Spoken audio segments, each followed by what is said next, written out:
Hello, folks. It's your host, N Commander, and this is episode 2 of Hack Alt N Commander, hosted by your tongue-tied host, N Commander. Now, as you can see here, we have a boot screen, and for anyone who might be able to recognize this, congratulations, you used old PCs. This is the BIOS setup for a IBM PC-AT that wants its diagnostics disk. We're not going to give its diagnostics disk here. Instead, we've got something really special. So if I put the disk in the drive, let's see here, there it is. I was doing a little bit of exploring of old IBM software, and IBM used to have some really, really interesting demos. And, well, you know what? Let's just hit F1. Wait for the beep. And let me actually make sure this is captioned, because this actually does play audio. And you know what? Just realized we have no background audio, because, you know, apparently Alt-Hack N Commander can't seem to get its audio working correctly on a reliable basis. We are professionals here. We know what we're doing. And at least that's what I keep telling myself. So anyway, as you can see, this is the PC networking demo released by IBM in 1985. Right now, what it wants to know is, can we see the really colorful text right here? And the reason for that is that some people may not have had the high fancy enhanced graphics adapter, which cost an arm, a leg, and some additional body parts to afford when it was initially released. And where the heck is my audio stream file? Hello, audio stream file, search by type. Okay, here it is. There we go. All right, can I also just get an audio check in chat, please? Okay. This is not saying it's capturing audio. I hear audio. There we go. Okay, that looks much better. So, all right. Anyway, now that we're ready to go, I am going to say yes, we can in fact recognize the words IBM PC Network. And we're going to let this load up. IBM presents Exploring the IBM PC Network. Man, this exploring diskette shows you many features of the IBM PC Network. Take a few minutes to explore some of the exciting options at your fingertips. Man, IBM, I'm ready to see what you thought of networking in 1985. And yes, there are little beeps and boops, so hopefully it won't get too annoying. I have run through this demo before, but I didn't have the sound configured correctly, so I didn't realize the first time through that it made noise. Chapter 1. This book has pages and chapters, or this program has pages and chapters just like a book. You can move forward and backwards from chapter to chapter. Let's see how it's done. Oh, well, I went ahead. Press the page down key to set you the next page. Some pages have a page down key, PG down, right here. In the lower right hand corner. This tells you when to press the page down key. And you know, as an interesting little aside, if you look, this is showing the page down key on the numeric keypad, which my keyboard has, but a lot of newer ones don't. The reason for this is that this demo was before the Model M101 keyboard. This was for the IBM F-type keyboard, which did not have a dedicated page down key. But let's show that this program, we know how to use a keyboard. And now it wants me to go up, down. Oh, look, I can make a little song out of that. Okay, I think we figured out how to explore a demo disk. Let's go to the next page. So far, so good. Okay. A new meaning. The alternate key, Alt, works like a shift key to alter the meaning of some keys. So I suspect these demo disks were intended to teach people how to use computers, and at the time, IBM had their Celotype typewriters, which had a standard shift key for, you know, case up, case down. So, but they didn't have alt keys, or at least I don't think they had alt keys. I could be wrong. So, let's page down again. If we want to turn sound on and off, that's how we do it. We can even return to DAWs, and there is actually some neat things on this disk, so we will look at it after we finish with the demo. So on to the next. Reviewing a chapter, press Alt, page up. Okay, we can do that. We can choose any chapter from the chapter select menu. Blah, blah, blah. Use the menu. Okay, oh, it's going to make me actually do it. Oh, no, it did for me. I didn't actually manage to hit the key in time. So, let's take a look at networks. Ooh. In this chapter, you will see what a network is. Being part of a network means your computer is connected to other computers. This sounds like a bad idea. You can communicate with other computers. Also seems like a bad idea. You can work alone, in which case, why do you have a network? And you can work alone or share network resources. Again, do you really trust the random Joes on your network with your printer? And yes, before I continue, I would like to note that we are currently raising funds using the Tiltivy Twitch add-on to raise funds for Fred Hutch, one of the 10 institutes that are currently researching COVID-19. If you go to our Twitch page, it will let you make a donation. We are currently trying to raise $200 in total. And I'd hugely appreciate it if you would be happy to donate to that cause. Anyway, let's find out more about networks. Your computer can have many things connected to it. Huh, you don't say, IBM. You can have a keyboard, a printer, and a display connected to your computer. I'm not going to say that you can. I'm saying you kind of need it, IBM. Unless you were really expecting people to use teletypes with the IBM PC. This disk is for the XT class machines, although I think it would actually work on the original PC 5150 if you put more RAM in one. So all those were standard. Well, the printer wasn't. But, what about a mouse? Those were starting to become popular at that time. So, yeah. Okay. These are just some of the connections. Oh, it's doing something. Oh, that is so adorable.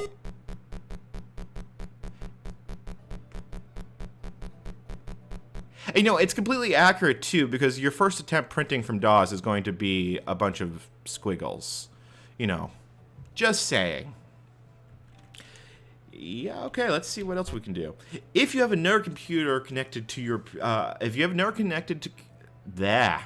another computer connected to your computer, you can have a network. A network is a group of computers that can work together. The computer is connected by adapters and cables, and just as telephones are connected via telephone lines. Now, obviously, the people at IBM who wrote this program didn't know the concept of a modem. That, or they did know the concept, and they didn't want to invite the 2,600 hacking groups and the phone phreaks to invade PC networks. That's probably a good idea given network security at the time because, as we're going to see, it is what we call atrocious. Two computers can make a network. So we have Bill and Susan. Oh, and there's our network. What they aren't telling you right here is that if you wait about 9 months, a PC Junior will show up at your doorstep. So, just saying, IBM, this might not be as business friendly as you think. The PC network program, now the reason I'm not demonstrating the actual network program, because it does exist, is it predates Ethernet, it predates Token Ring. It was IBM. Think of the children, man. Yes, Jack. This predates... Well, I'm sorry. This is what IBM sent to businesses to... I'm going to have to turn the chat off because Jack's going to break me. I just know it.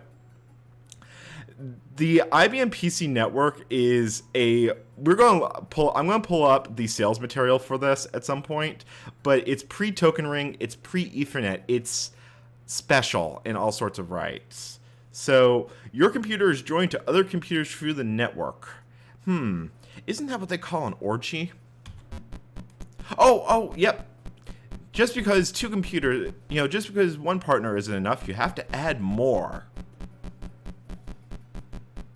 Now, what's really interesting here is that Bill and Susan are obviously the people that are in charge here because they have the newer IBM XT or AT because you can see they have the hard drives. These guys have the old, Cindy and John, they have the PC 5150 with the 2 disk drives. So, they're dealing with the hand-me-down trash. Obviously, we can tell who is the, shall we say, the favored children in this relationship. Oh, I'm going to hell for this. I just know it.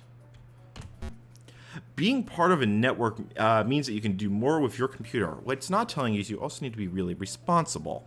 This is why we have IT administrators that rip their hair out.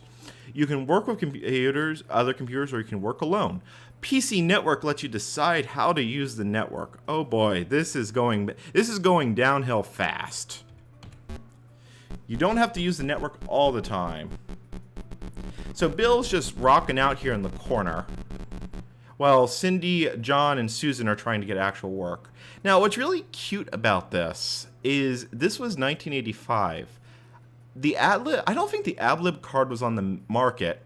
IBM never had a first-party sound solution for the IBM PC. So what is he listening to? PC speaker beeps? If chat can enlighten me, I'd love to know. Because obviously, Bill's having a good time over there. Actually, that makes a lot of sense, because you could have the Roland Sound Canvas or the MT401, which plugged into the joystick port. So if we go back, it's going to do that again. Bill might be this high-tech Roland guy that's listening to lots of music. Holy crap, that gets annoying fast. So, okay. What is a network? A network is a group of computers connected together to share common resources. Why would you want to be part of a network? Oh man, there are questions that are relevant in 2020.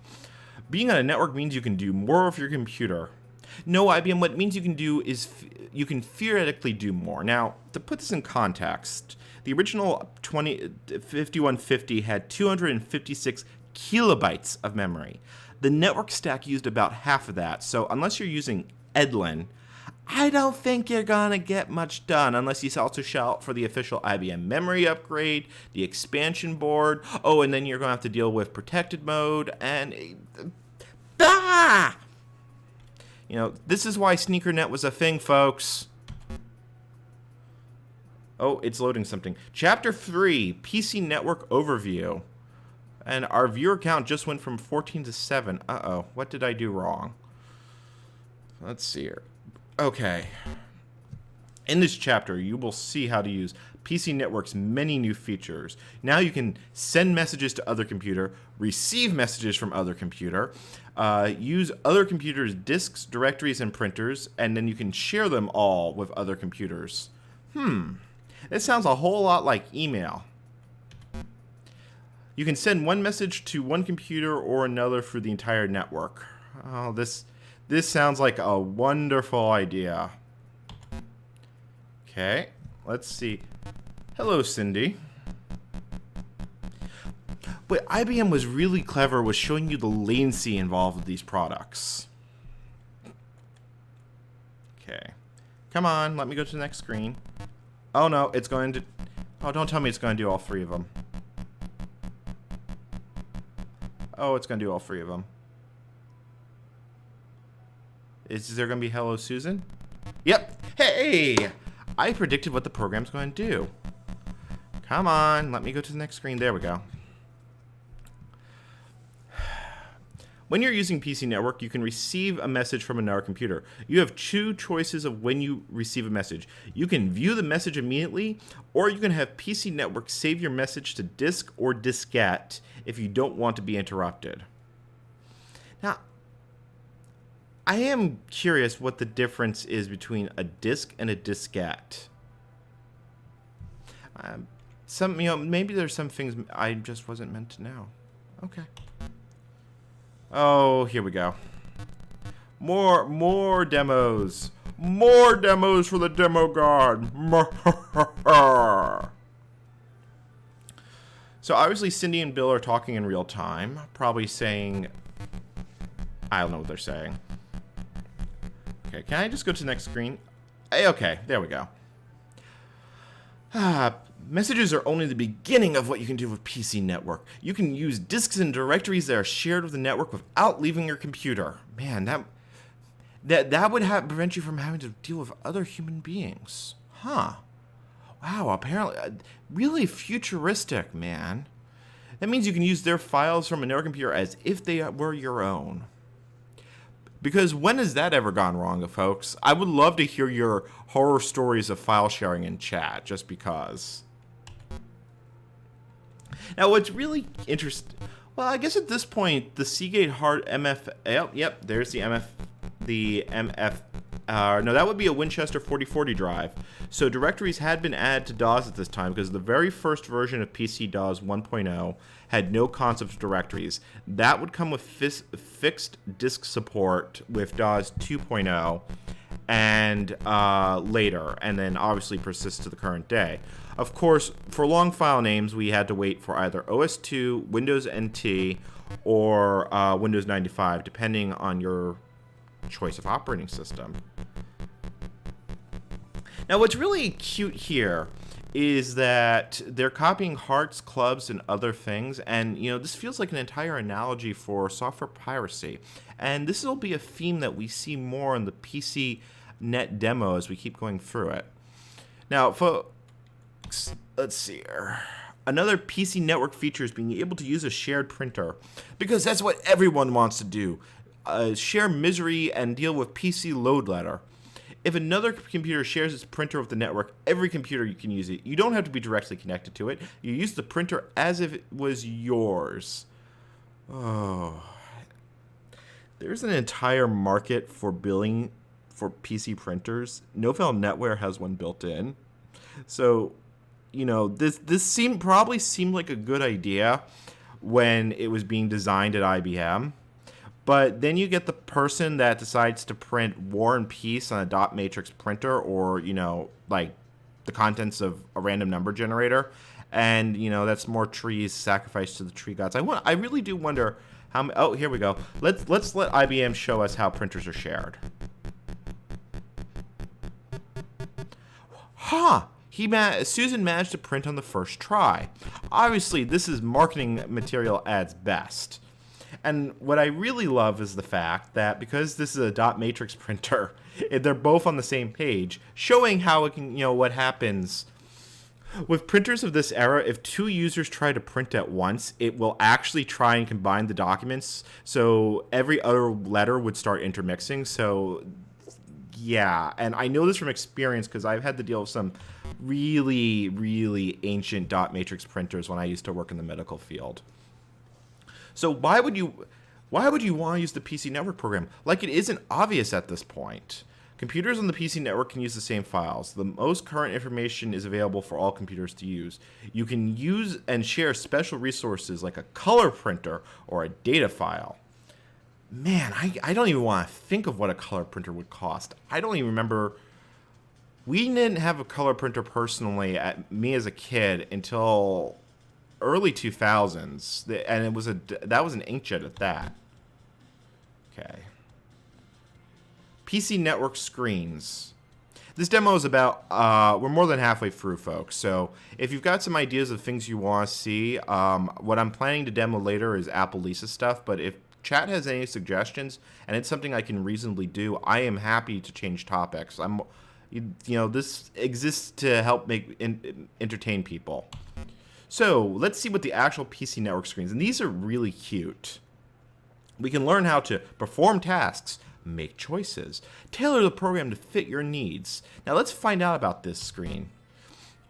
The PC network screen, this disk repeats itself.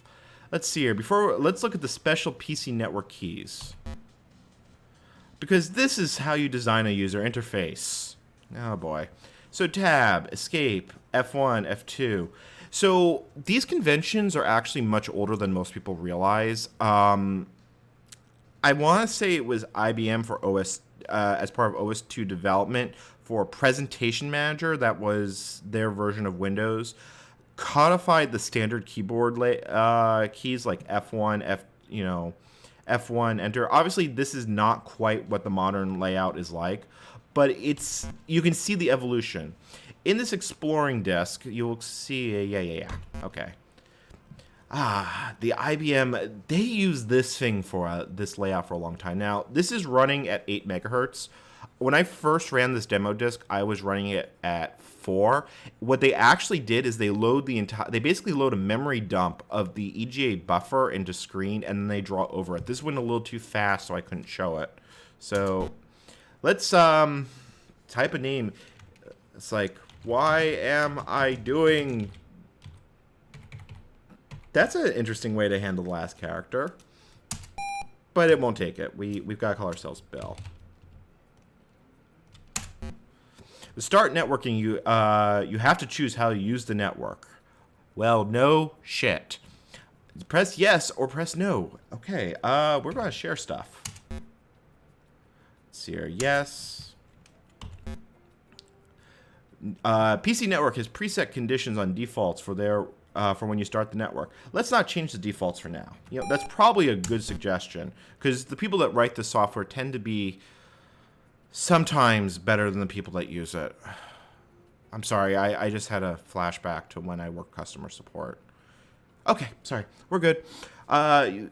Starting the network, you'll be able to do the following: send messages to other computers, use network disks and directories, receive messages from other computers. It's interesting. It's like, you know, it's like they had the send functionality, and then later they realized, oh, maybe you need to receive it.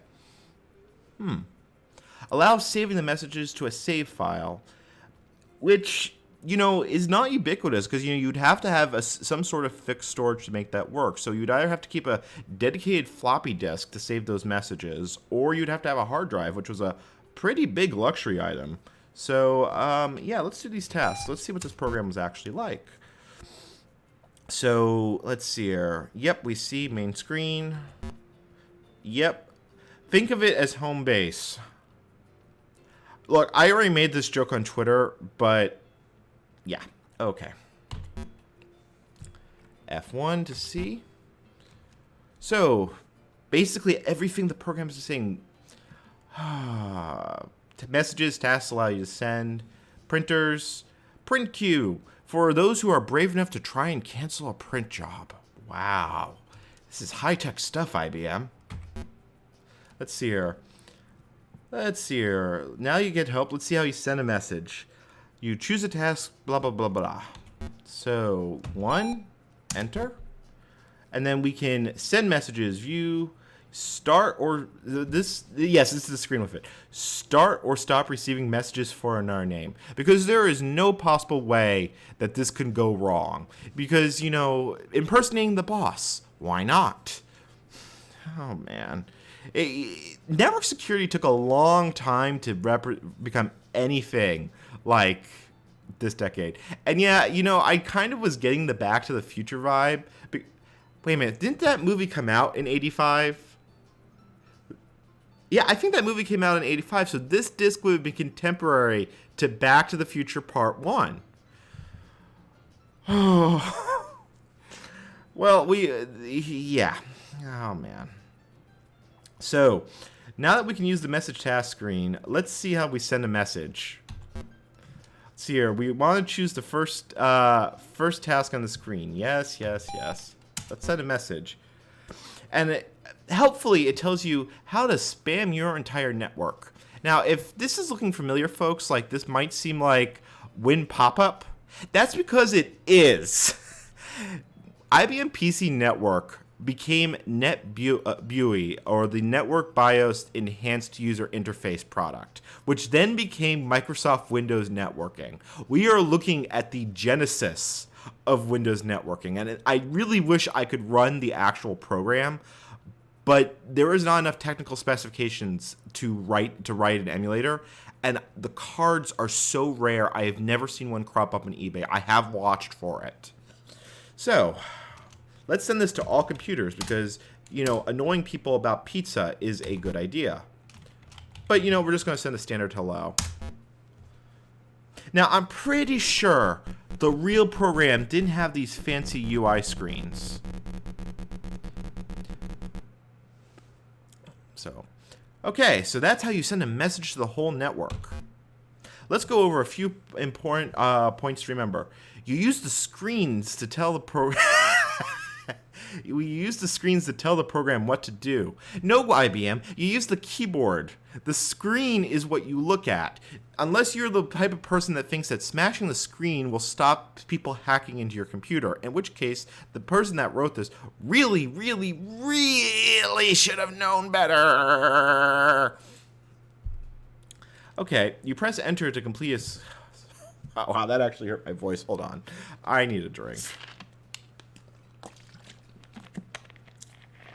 You press enter to complete a task or continue on to the next screen. You press escape to return to the previous menu. Now, what's really amazing about this disk for me is that most of IBM's utilities and programs of the era were complete crap, and I can pop in the diagnostics disk to show you what that was like. We have a term for it, Stupidia keyboard and Stupidia mouse. Oh. Just looking at those terms is causing brain pain. Let's find out how we share a network printer. Now, what you notice that IBM is skipping a step here. It's not saying anything about drivers. So, okay, so we're back at home base because IBM was very important to tell us about home base. Let's go to printer tasks. Let's see here. This is the first printer screen, so we can start or share, stop sharing a printer, start or stop using a network printer, print a file, which is an interesting option to have because I would think there is, I could pull up the DAWs 2 source code to this. Problem in chair, not in computer. We had the ID10T code for that particular problem. Change the print size of on a network printer. So this has supported something that was smarter than a dumb printer because a dumb printer wouldn't support this. And the other ones are just display. So you can only, and again, Captain Obvious is obvious. You can only use a printer that is shared with the network. Oh boy. So Susan has already shared her printer of the network. You notice how IBM is glossing over the slightly more difficult steps here. So let's use Susan's printer. So notice the lack of browser here. You have to know where the printer is, and then you have to know the name of the printer. And now Bill can use Susan's printer and use. There goes the spades. It's going past through Susan's computer. And garbage, and in true, now see, this is what I call accurate marketing, because that's what I would expect on your first attempt to print something with IBM PC Network, a bunch of garbage. Now let's find out how you share a directory on the disk, and now we get to see the secret life of IBM, where they start advocating for piracy. So let's choose choice 3. 10 minutes later. From what I've read from the technical specifications for IBM PC Network, it was a 3 megabit daisy chain, very similar to ThickNet Ethernet, but with even less brains.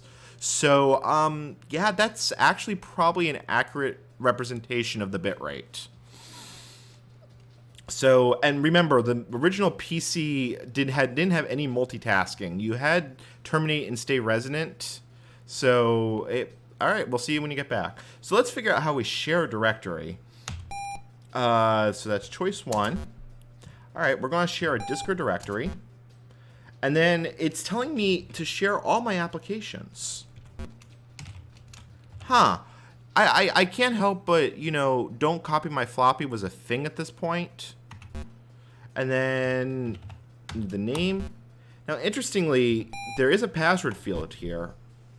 And more interestingly, we have, are these permissions? Read only, write only, read only, read write, write only, because we need, of course, you need network write only memory.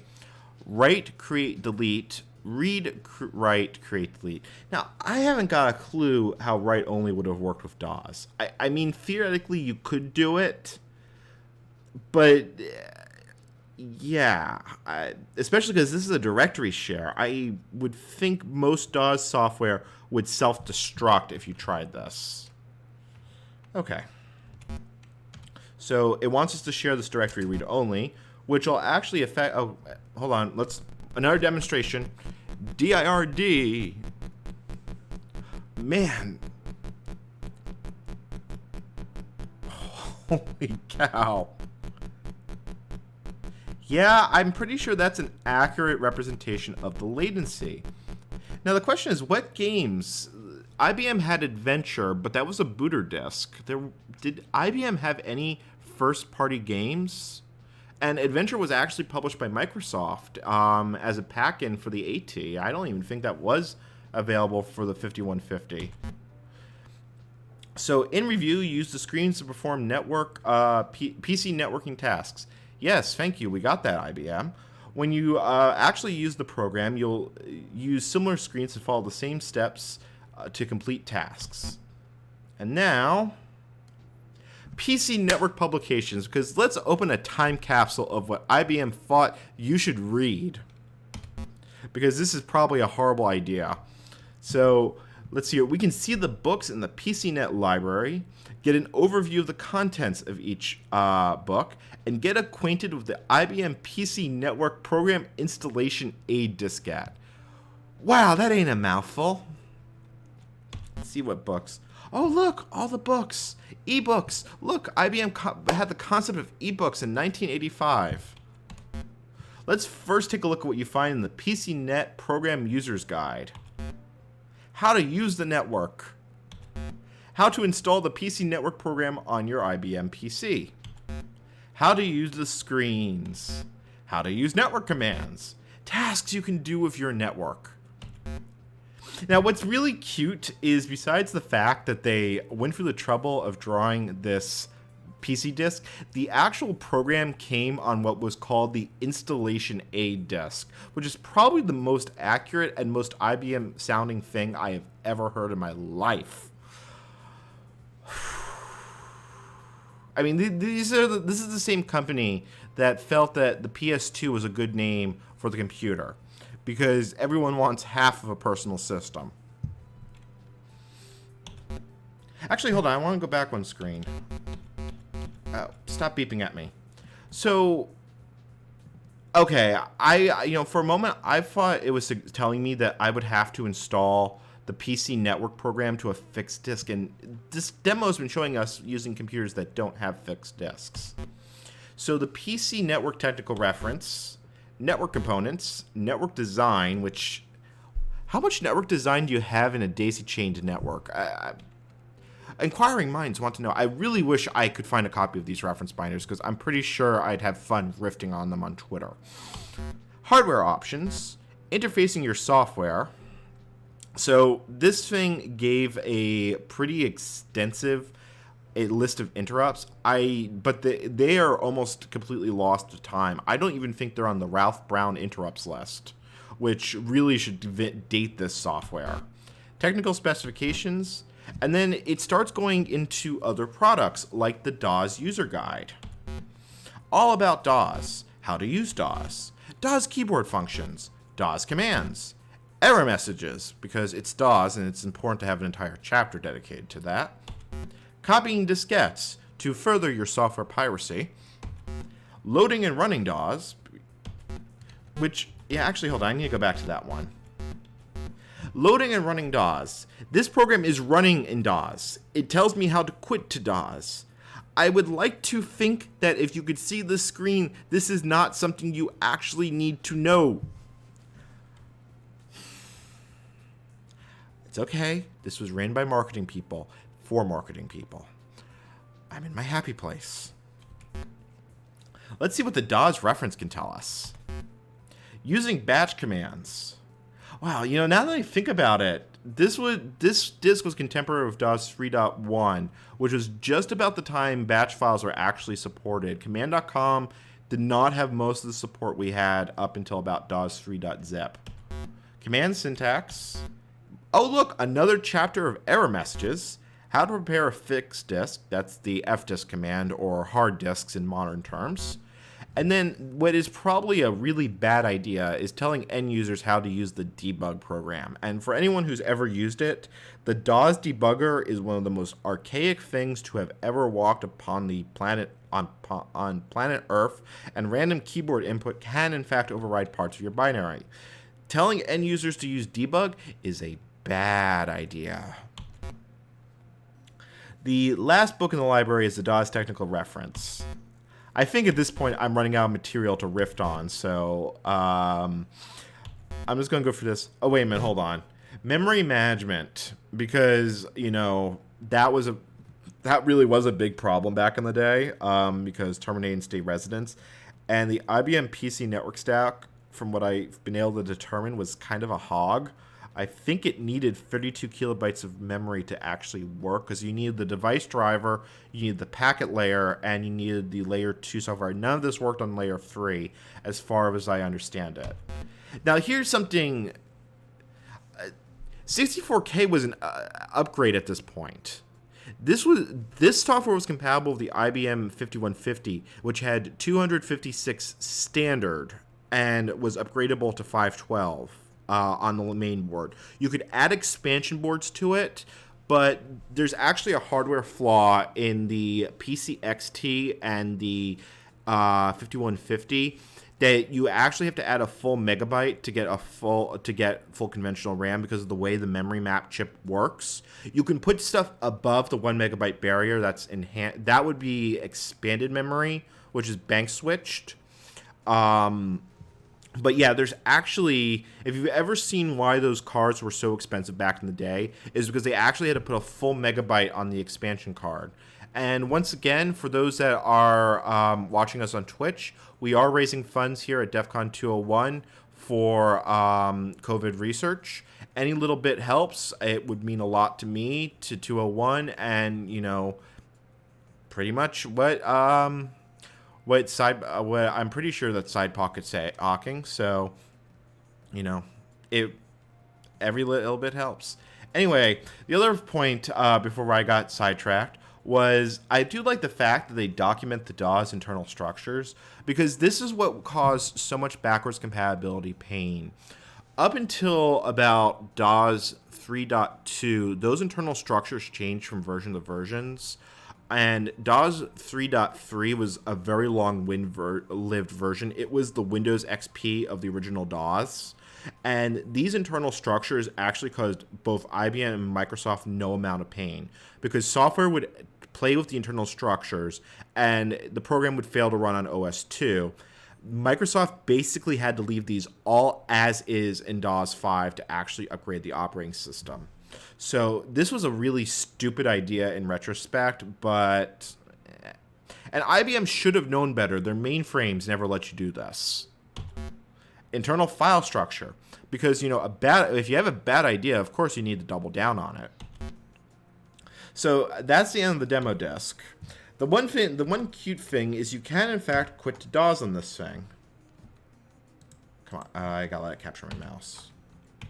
Come on. Hello, computer. Hello, computer. I think it crashed.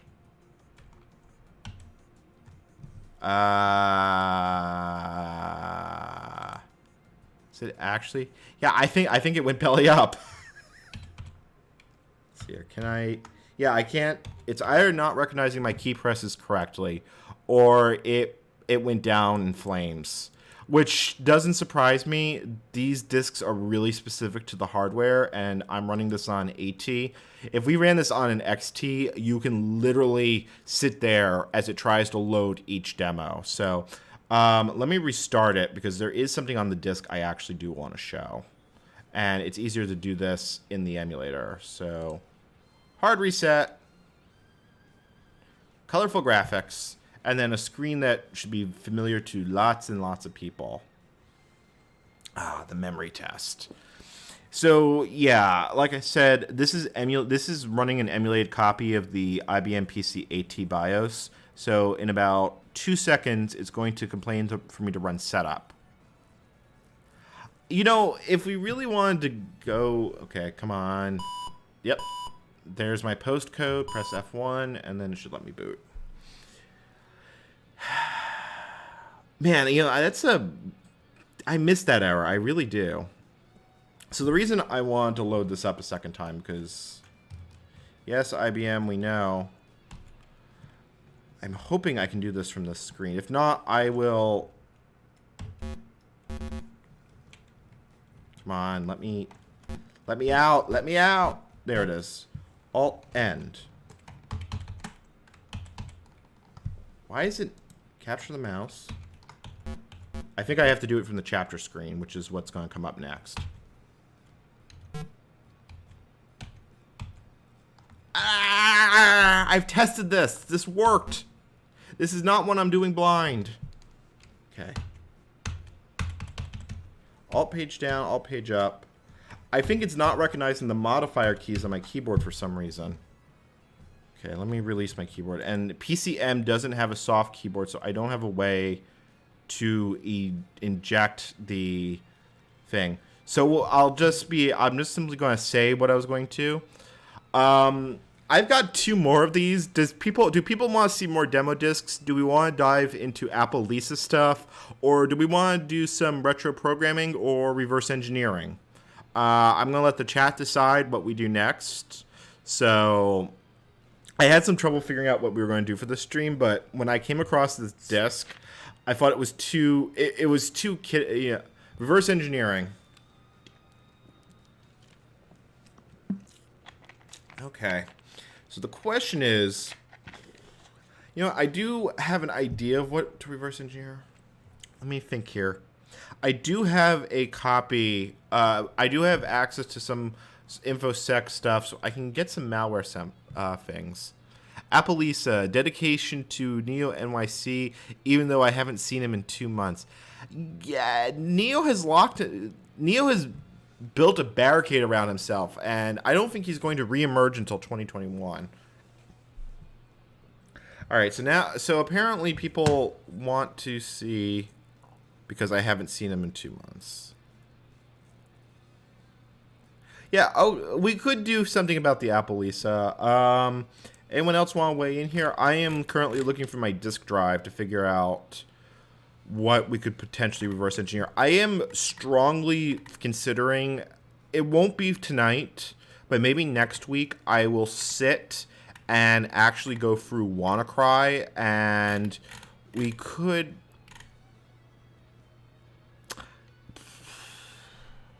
I could do WannaCry on stream. I'm not great with Gearda. Sorry, it was kind of a bad week for me, so I haven't had as much time as I wanted to prepare for this. So, Neo is the ghost of the machine. Yes, I do agree. Let me see here. I am currently looking for my reverse engineering folder to see what, if anything, I have on this machine. If we actually want to here, let me see. Let me grab a copy. You know what? All right, for the moment, I'm at least going to try. I'm not great. See,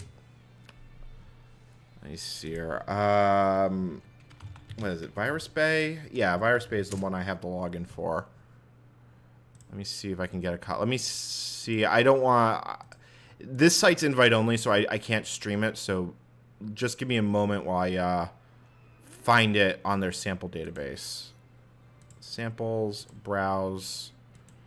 WannaCry. Let's see if it's here.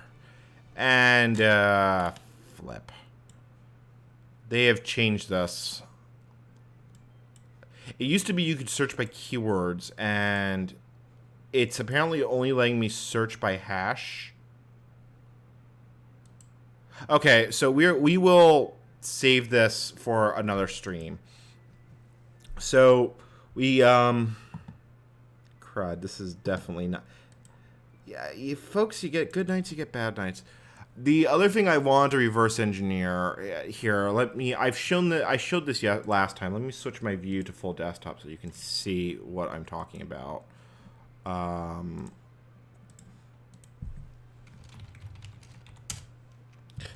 When I was doing a bunch of Windows 3.1 development, I need this one. No, I need to start this one first. I ran into a compatibility issue, and I gotta let this one boot up, and then this one should boot up. Okay. Okay, these are booting up. Menu bar off. Okay. So if we bring this up, Now, if you can see that I have 2 copies of Windows running side by side, there is in fact a reason for this. And then if I open, where's terminal? It would be under accessories. And you also may notice I have a full copy of the 16-bit Visual C on here. Debug on this one. This is Windows debug tracing. If I hit go, Windows goes down in flames. And then it tells me, helpfully, it's about to crash. Yes, I know it's about to crash. And yes. Okay, did it crash? Did it finally crash, or has it got more to do before it actually crashes? Nope, it's still crashing. Yeah, this is the fault codes going up the stack. What's happening here is that the NIDless driver in Windows 3.1 is suffering a divide by 0. I know what the cause is. I haven't been able to disassemble it to the point because Microsoft didn't ship the debug symbols for this driver. The problem is that Gerda doesn't support Windows Windows 16-bit binaries are what's called new executables. 32-bit binaries are portable executables. There are also linear executables that were used on OS2 and in Windows 95 and 3.1 for 32-bit drivers. I have a partial LX loader, but it chokes on the driver, and we could try and fix it and see if I can successfully disassemble NIDless.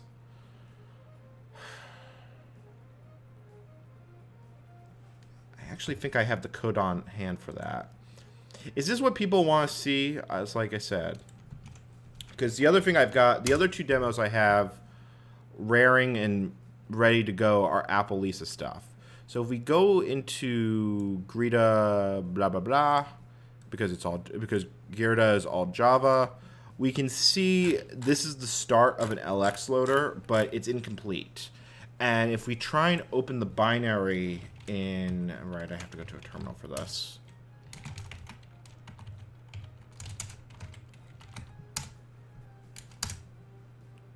If we try and open the NIDless driver, and I'm not even sure, I have the PC net one on here. I need to copy it off the disks. But if we try and load this, oh, this might be the one I tried patching out all the checks to see if it would analyze. But you can see it doesn't disassemble correctly. It really doesn't disassemble correctly. Part of the problem is that the file format is basically unknown. The other problem is that these drivers are all hand-ran assembly. So Gerda, I know with IDA, it has problems with hand-ran assembly. Gerda just seems to go, ha ha ha, screw you, with hand-ran assembly. I have yet to see it do a good decompile of that. We could do some crack me's. You know, actually, that's, you know, we'll do one crack me. And then we'll look at Apple Lisa stuff. Let's see here. Let's do a search. Let's go for easy. We'll go through here. I don't care about the platform. Actually, no. I kind of want to do Linux. We could also do Windows ones. And let's see what we get. Let's see here. What is a good one?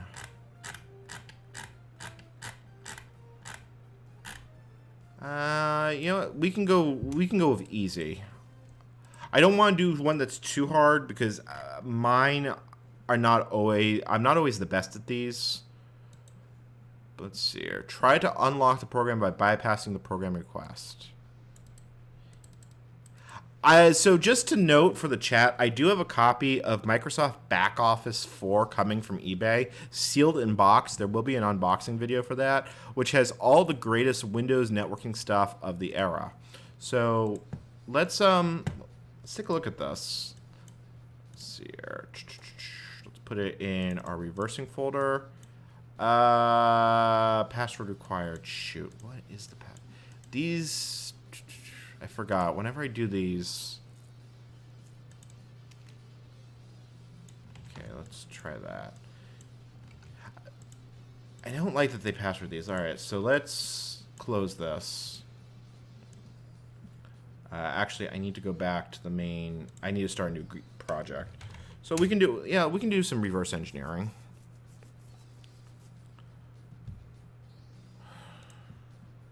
All right, so new project. It's gonna be a non-shared project. Let's call you Crack Me 1.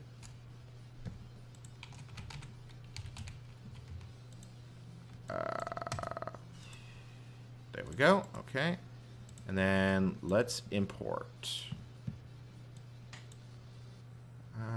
Okay, so there's password.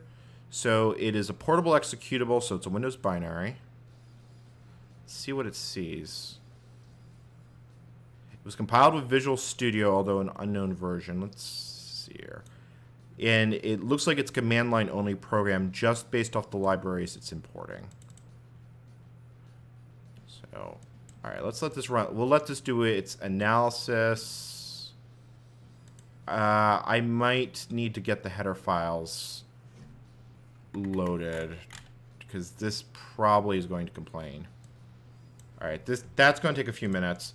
While that's going, let's see if we can run this in Wine.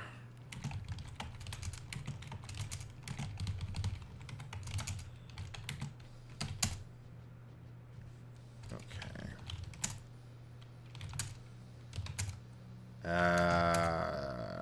Come on.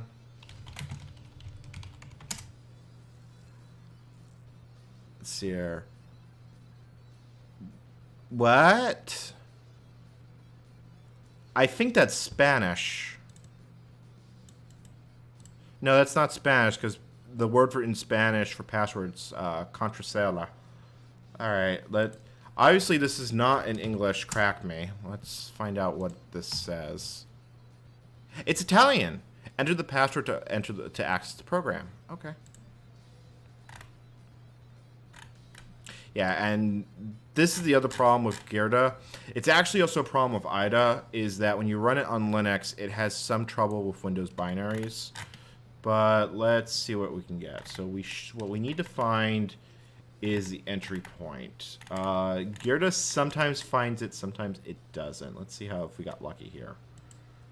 So here we go. Entry. Oh, and here we go. So this looks like the standard C library. So this should be WinMain right here. Let's see here. Is this WinMain? Nope, this is still all in the setup. Let's see here. Let's go down the rabbit hole until we find it.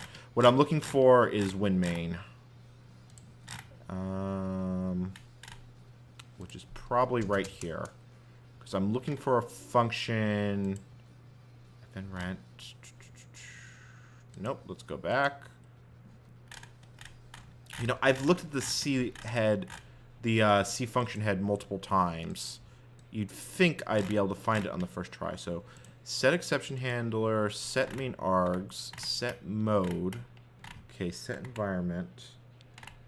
Okay, here's exit process. This looks like a lot of cleanup code. So I'm guessing.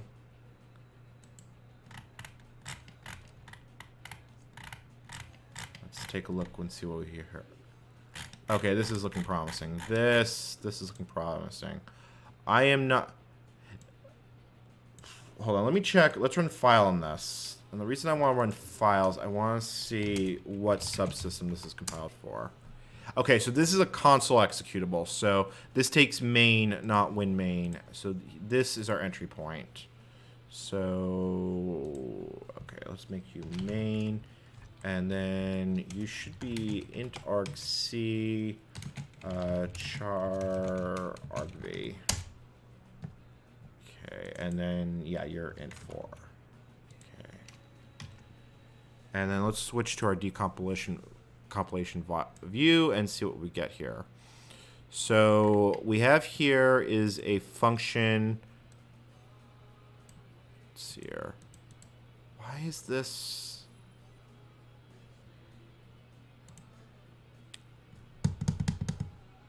Okay, so what I'm getting the distinct feeling here is that Gerda got confused, probably because I'm using Gerda on Linux, but we are going to charge ahead. So just looking at the decompile, it sets up a whole bunch of variables. It copies some stuff from global and local areas. And then this has got to be a print. Yeah, this has got to be... All right, that's got to be a printf or an equivalent to printf.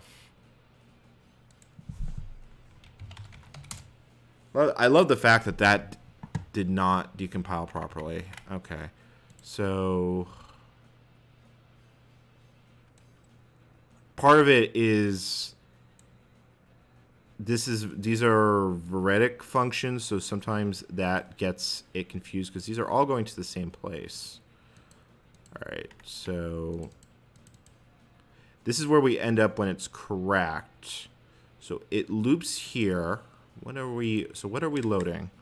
So local 24. Let's see here. Where else are you used? Let's see references. And we got none. Okay, that's...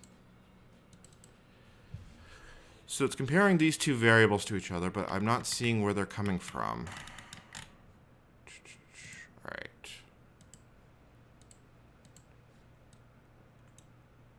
Hey,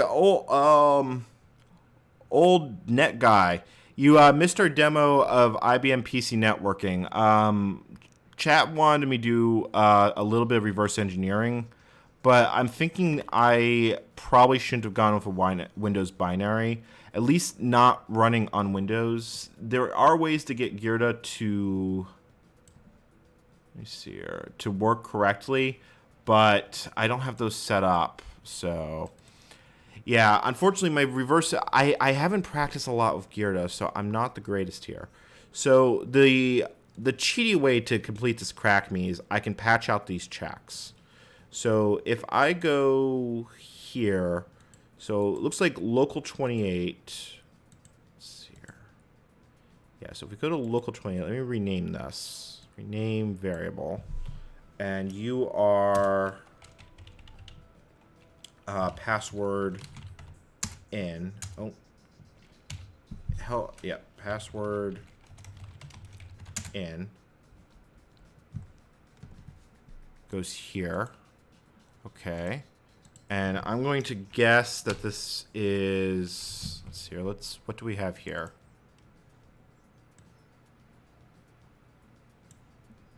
We've got something that completely failed. Huh. Okay. So we have a reference to, okay, hold on. Yeah, I sometimes do ollie debug. I chose this one at random off the list. You know, I think we're better off of a Linux one because if nothing else, I will get a better decompile. Windows reverse engineering, you need to do some setup for, which I wasn't planning on doing that tonight, but yeah, it's okay. Like I said, to the whims of chat, let's choose a Linux one. Let's go with easy to medium, and let's try this again. Okay, let's go with race cars.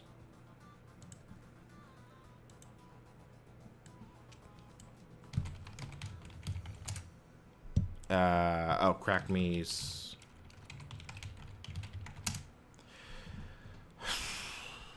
Mostly the biggest problem with this, or at least doing it in Gerda, is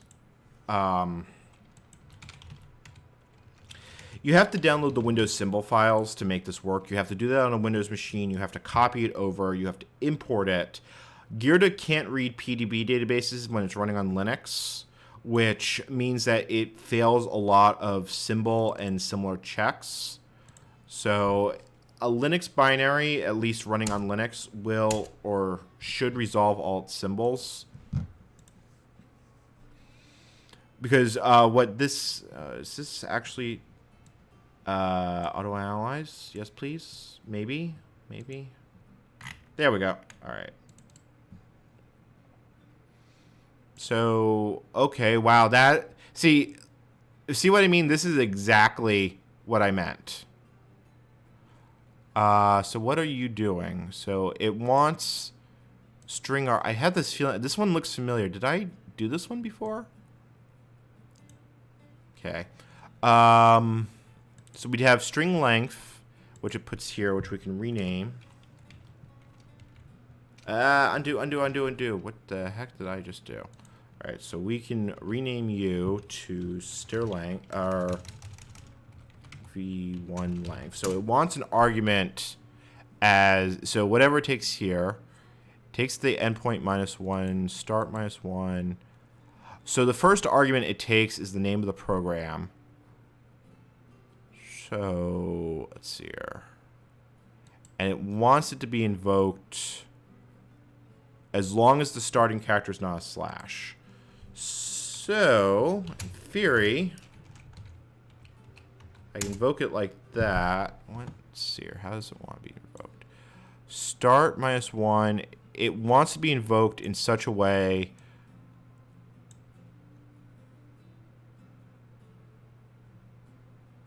Yeah, because argv0 is always the name of the program of how it's invoked.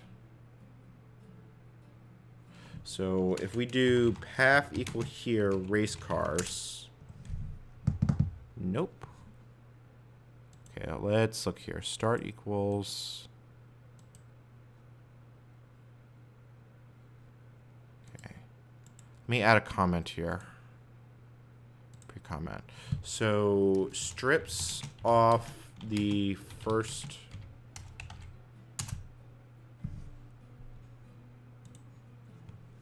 Is that actually what it's doing? And of course, I put that comment in the wrong place.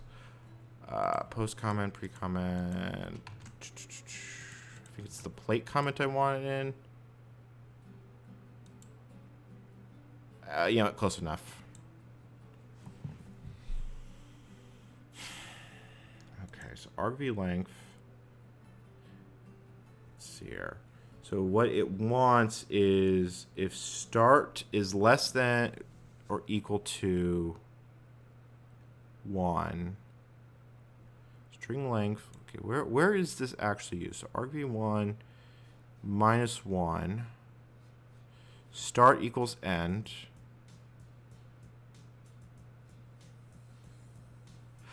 It wants me to do something with the name of the binary.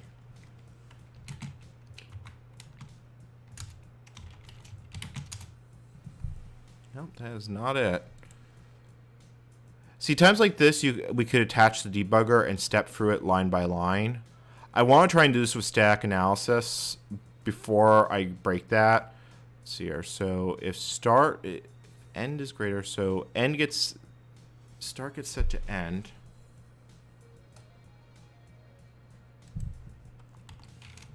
It's not that easy. No, I didn't think so. Yeah, because it's not using argc anywhere. So it's only referring to its own file name.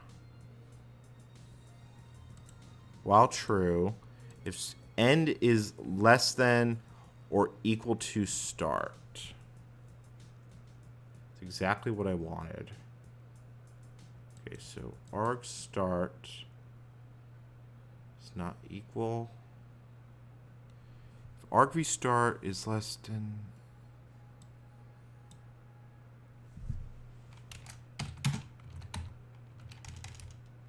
Oh, I think I see what it wants. I think it wants the file name to be the same forward and backward. Ta-da! Okay. So here's how this works. And let me get a notepad so I can explain this. When a C program starts up, and we got very lucky. This was a very clean decompile. When a C program starts up, 2 arguments get passed in. argvc, which is an argument count. If there's no arguments, it's set to 0. argv is a C character array. The first element in it is the program name, and specifically how it was invoked. So if you write race cars on the command line, it will, excuse me, it will ArcVC, ArcV0 would be set to race cars. So let's keep that in mind. If you look at this loop, it wants to, it starts walking through it back to front, and it checks that each character is the same until it meets up. And if it's correct, if that's in fact what happens, where it crosses that middle point, it prints, that's exactly what I wanted, and returns. Otherwise, it prints out, give me what I want. That was a really simple one. That was marked easy? That's like really easy. Let's see here. So do folks want me to do more crack me's or other reverse engineering? Like, thoughts welcome here. So that one was, that was a really simple one. Yeah, that one's marked as a level 2. Okay. We can try a medium one. Let's see here. And then what I think afterward, let me see the comments on this one. Goal is right password. Patching is not allowed. Have fun. Let's see here. And this one requires exploiting a vulnerability to patch it.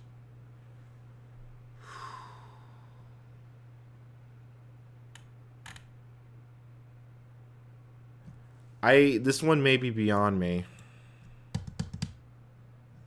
Alright, I'm going to put this aside from now. And I'm going to go for what I wanted to cover originally, which was I wanted to take a look at the Apple Lisa stuff. And you know, we can just hard crash these machines. These VMs are entirely disposable. And then depending on how things flow, we'll take it there one step at a time. So let me start up the Lisa emulator.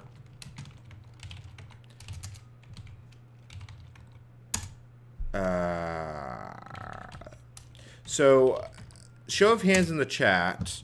Who, oh, right, this is the broken build. I had to try multiple versions before I found one that worked. Let me know in chat if you guys know what the Apple Lisa is. And for those that are, just to repeat, we are raising money for charity, specifically COVID-19 research. The links are in the chat. We're hoping to raise $200 in total by the end of the month. But anything... see here. Okay, so let's do a little history lesson here. And I think this history lesson is going to start on Wikipedia. So the Apple Lisa was Apple's first attempt at making a real graphical user interface for their computers. The Apple II had existed at this point, which had very good graphics and sounds for the 8-bit micros. Lisa was intended as a professional successor, especially after the failure of the Apple III. What's shown here is the Apple I, which had a rectangular screen. It actually has square pixels, so it has a really unusual resolution. And these are not 5 1/4 disk drives. These are what are called Twiggy drives, which use what's the name? It's fileware disk drives. Yep. Let me show you a picture of the media. I've never seen one of these disks in person. No, that's not true. I actually have. But you can tell that this is kind of a weird media. Apparently, the disc itself is actually 5 1/4, basically identical. So if you take an existing disc and cut some notches, it will apparently work in a Twiggy drive, but your mileage may vary on this. So the Lisa was basically the end result. So we can go through the entire Lisa Office system tonight. That was my original plan, but chat wanted me to do a little reverse engineering, so we took a little side trip. So the Apple II, and let's pull up the Apple II for contrast. The Apple II was currently Apple's big money maker. They weren't the largest computer manufacturer of the era. That would be Commodore with their Commodore 64 line. But Apple had pretty much locked down the educational market. And most importantly, the Apple II, the original one, it was an add-on card, the 80 columns card. but the Apple IIe and later had 80 columns, so it was very popular in businesses, small businesses, and basically anything that wasn't already an IBM shop. I mean, this was the trinity of the era. The Commodore PET, which was their business machines, that in addition to the C64, the Apple II, and the TRS-80. The Lisa was what happened when Steve Jobs and Wozniak went to Xerox PARC and saw the Alto and its user interface and decided, oh my God, we need to have this. So they built an entire system with a user interface from the ground up. This is different than the Macintosh. The Lisas had half a megabyte, expandable up to 2 megabytes. It talks. What talks? Up to 2 megabytes. And it was a really advanced operating system. It had preemptive multitasking. It was completely graphical. It was on hardware that really, really couldn't handle what it was doing. I really wish I knew the reference of what you were talking about.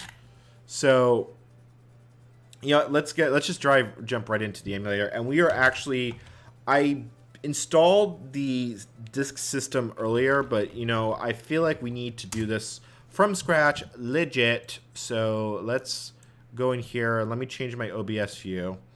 So yeah, we're doing something different now.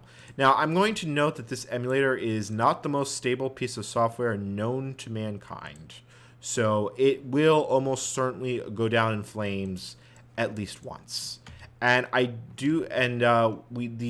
very fortunately, what's called the Workbench disks, it's called this profile stream, have made it into preservation.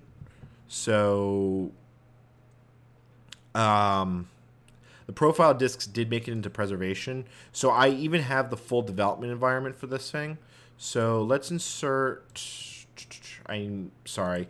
I have to make copies of all the files because the Lisa operating system changes them all, and I don't want my master copies to be screwed with. So if we go to OS copy, and I realize you can't see this window, I need to put disk 1 of the Office system in. Let's push the power, and we want 10 megabyte. So this is the BIOS, and you can see is completely graphical from the get-go. It's more advanced than what the Macintosh would ship with. Like, we have a choice of start device. That's the profile hard drive or the disk drive. And in this case, we need to start from disk drive. So I can start installing the Lisa operating system. I need to remember not to right-click. If I right-click in the emulator, it actually crashes. As I said, this is a little bit difficult to demonstrate on screen. So welcome to the Lisa operating system 3.0, released 1983. So this is 2 years before Windows would come out. And this was the disk to use to set up the whole system. Now, apparently there was a tape drive available, but I've never seen it. So, and you can also see, if you look at my cursor, that there is a fair bit of lag, mostly because the graphics controller isn't really well understood for this machine. So it's going to want to initialize the profile hard drive. And at this point, I am going to turn up the speed, because this will take about 5 minutes if I don't increase the speed of the machine.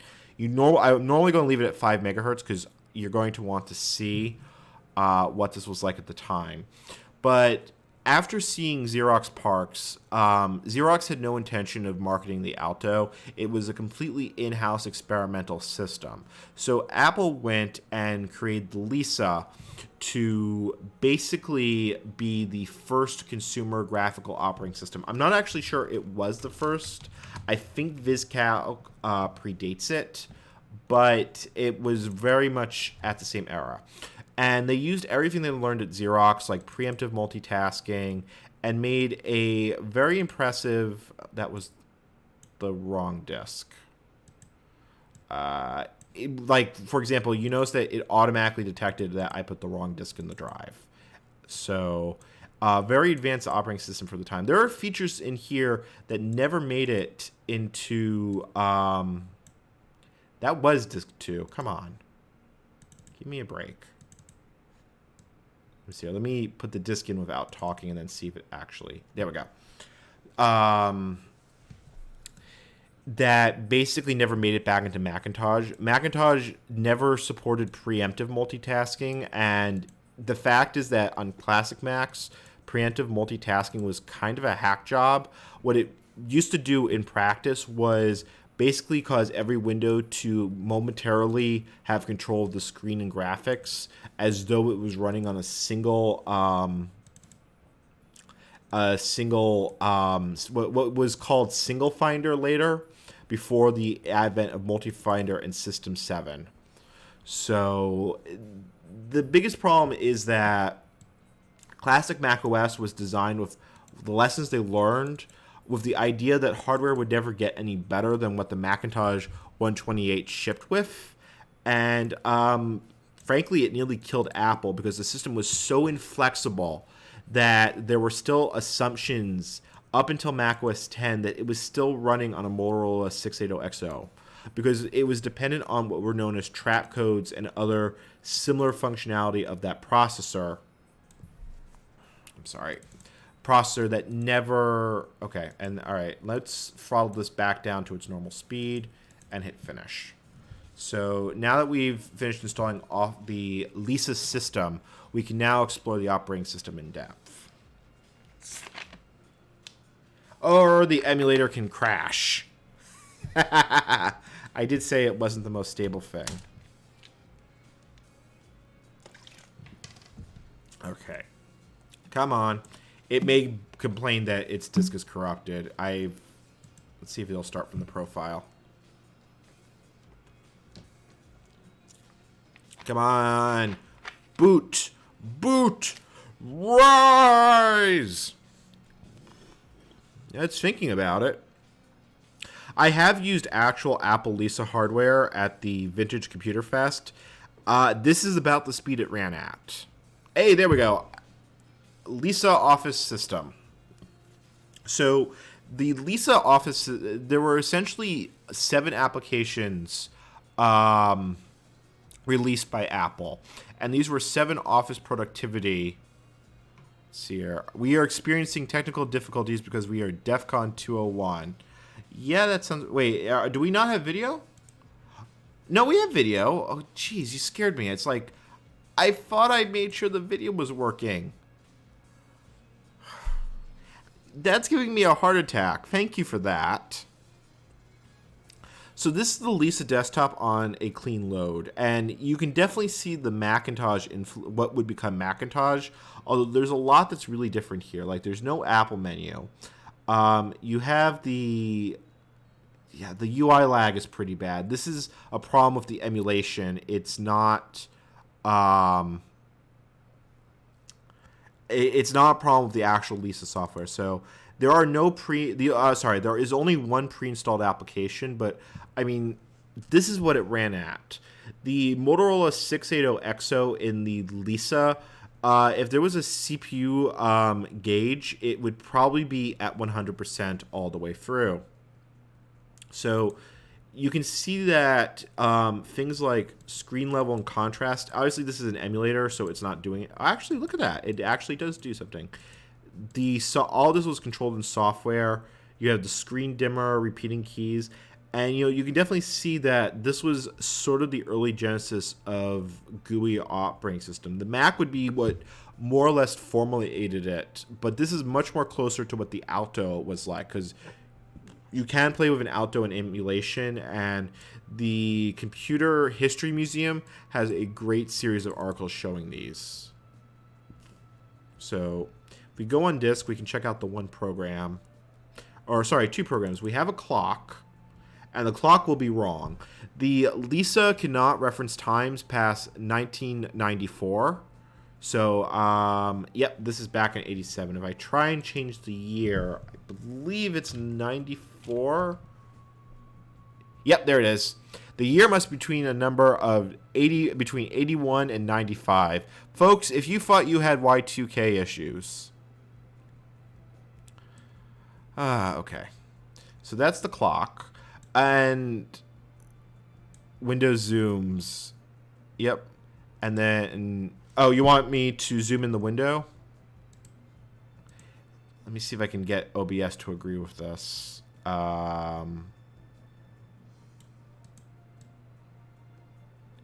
The Lisa has a very unusual resolution, so it's a little bit tricky. I think that's about as good as I'm going to get. Nope, I can get a little bit better than that. How's that? Yeah, I'm not actually sure what Lisa's resolution is, but that's probably about as good as I'm going to get it. So, and then the other application was Calculator, and you can see that this is doing true multitasking. I have got the clock, I've got Finder, which wasn't called that in this. I don't actually know if the desktop has a name, but obviously we should install some software here. And the software is complaining it can't remember how to customize, so it's going to be a 4-function calculator by default. And unlike macOS, this is not a desk accessory. This is an actual freestanding app. Oh, GUI lag. Like, see, I can customize it. I can do reverse Polish. I can get adding machine, show tape. And you have these menus that are completely common between more or less the first two. Like, I can tell it to save and put away, which will tell, if I remember, yep, it tells the application to go back and save all its settings to disk. So very much what the Mac would become, but also very different. Let's add some software, because this is an interesting experience. So Apple provided 7 Office programs out of the box. And let's let chat decide what we're going to look at first. We have Lisa Calc, Draw, Graph, Guide, List, Project, and Terminal. I also have a couple of test programs that show what the Lisa is capable of doing. Oh, and I also have Lisa Write, which as and these were basically what Apple said all you needed for applications. So I'm going to start with Lisa Calc, but we can do this in any order. And we're also going to get to see an example of DRM from this era. So if we look here on the desktop,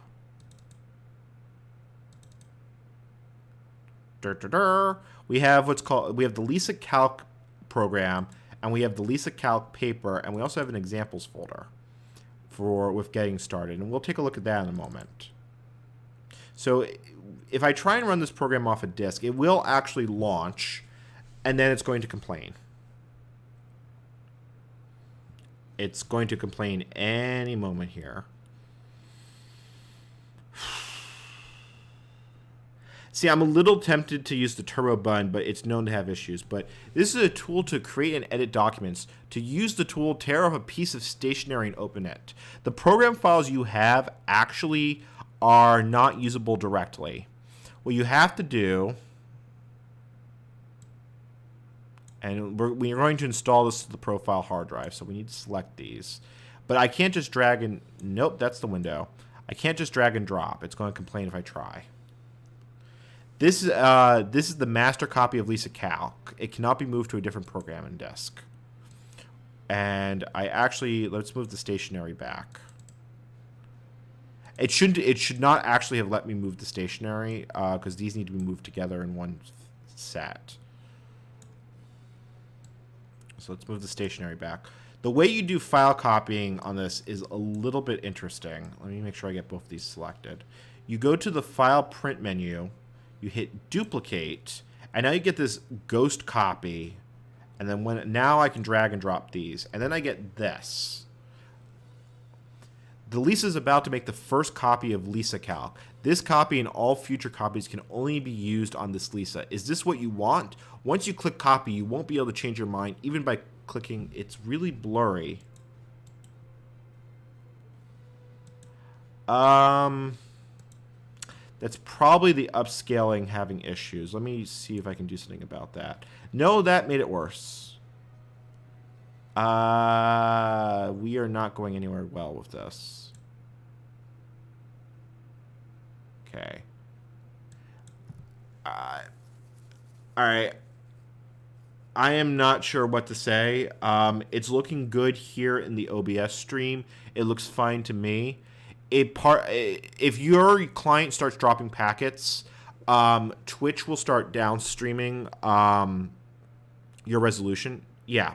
So, anyway, yes, the Lisa, despite having no applications available for it, have copy protection. So whenever you copy a program off the floppy disk, it personalizes that disk. So I can't use it with another Lisa. What it does actually in practice is it writes the serial number of the Lisa to the floppy disk, and that's how it creates a personalization. So it's doing the copy, and this disk is now personalized.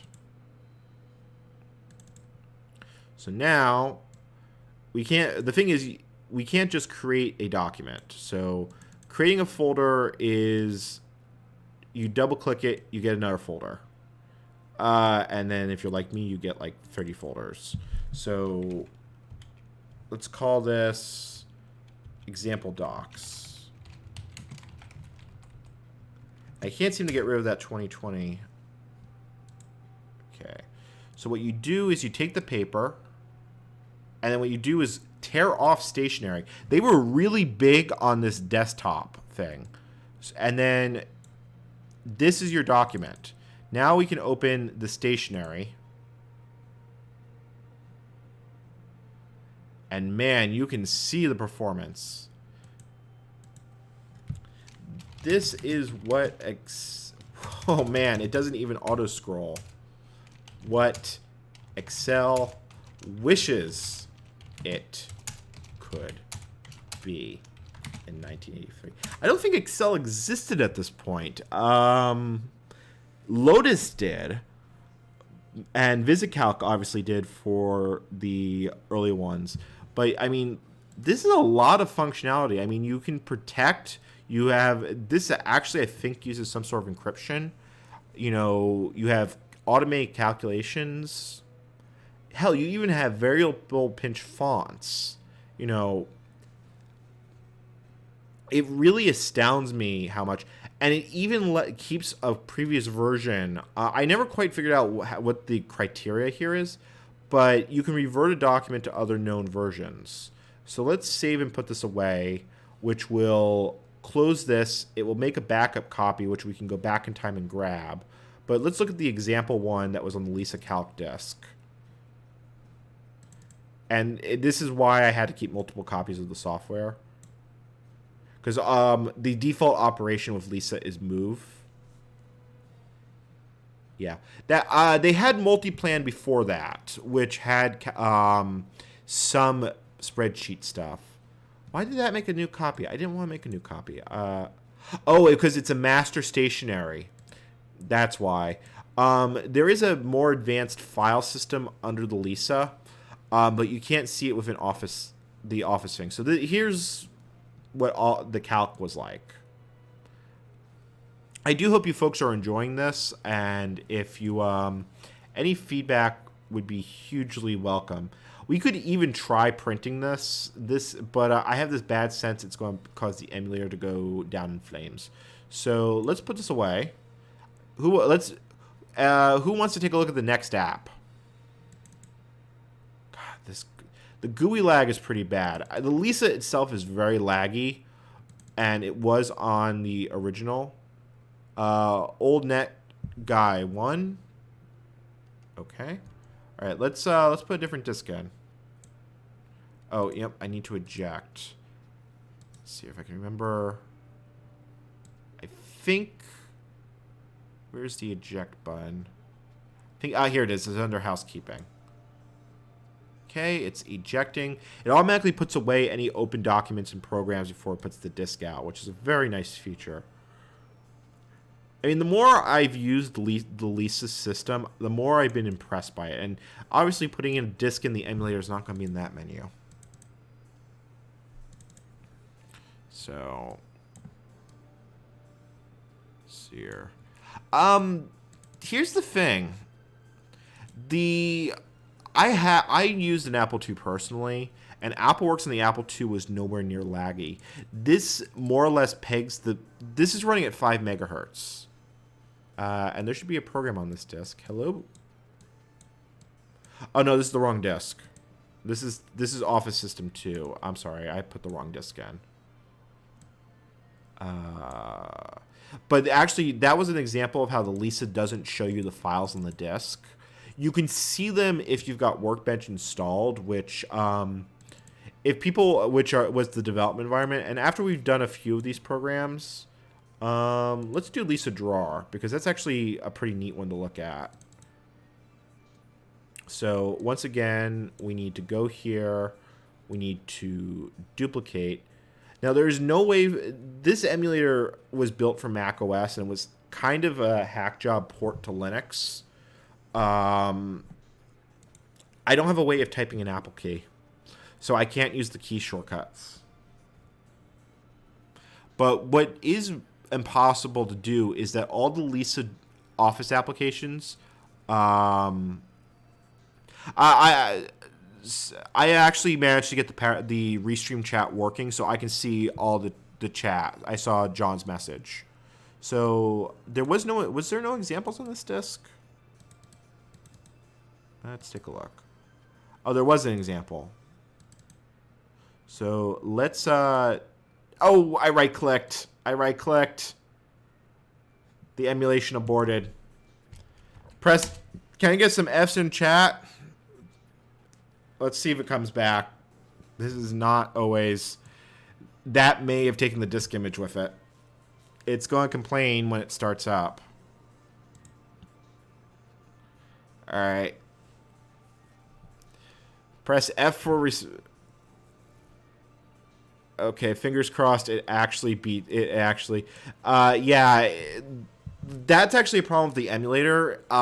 It has an assertion if you do a right mouse click and crashes. All right. I'm going to live dangerously and hit don't check.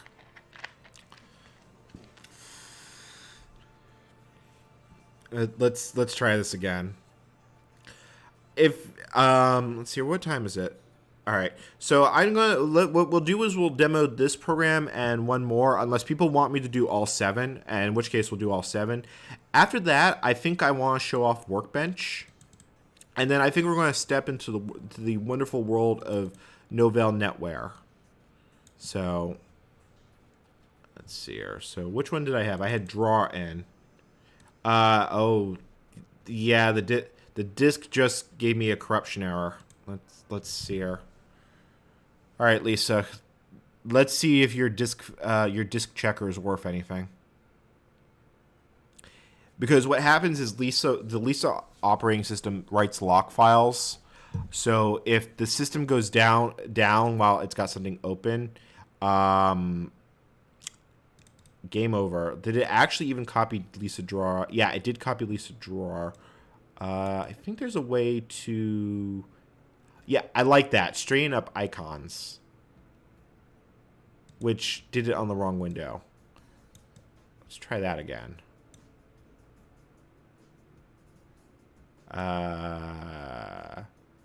Can it not do that for things like here? Because this is messy.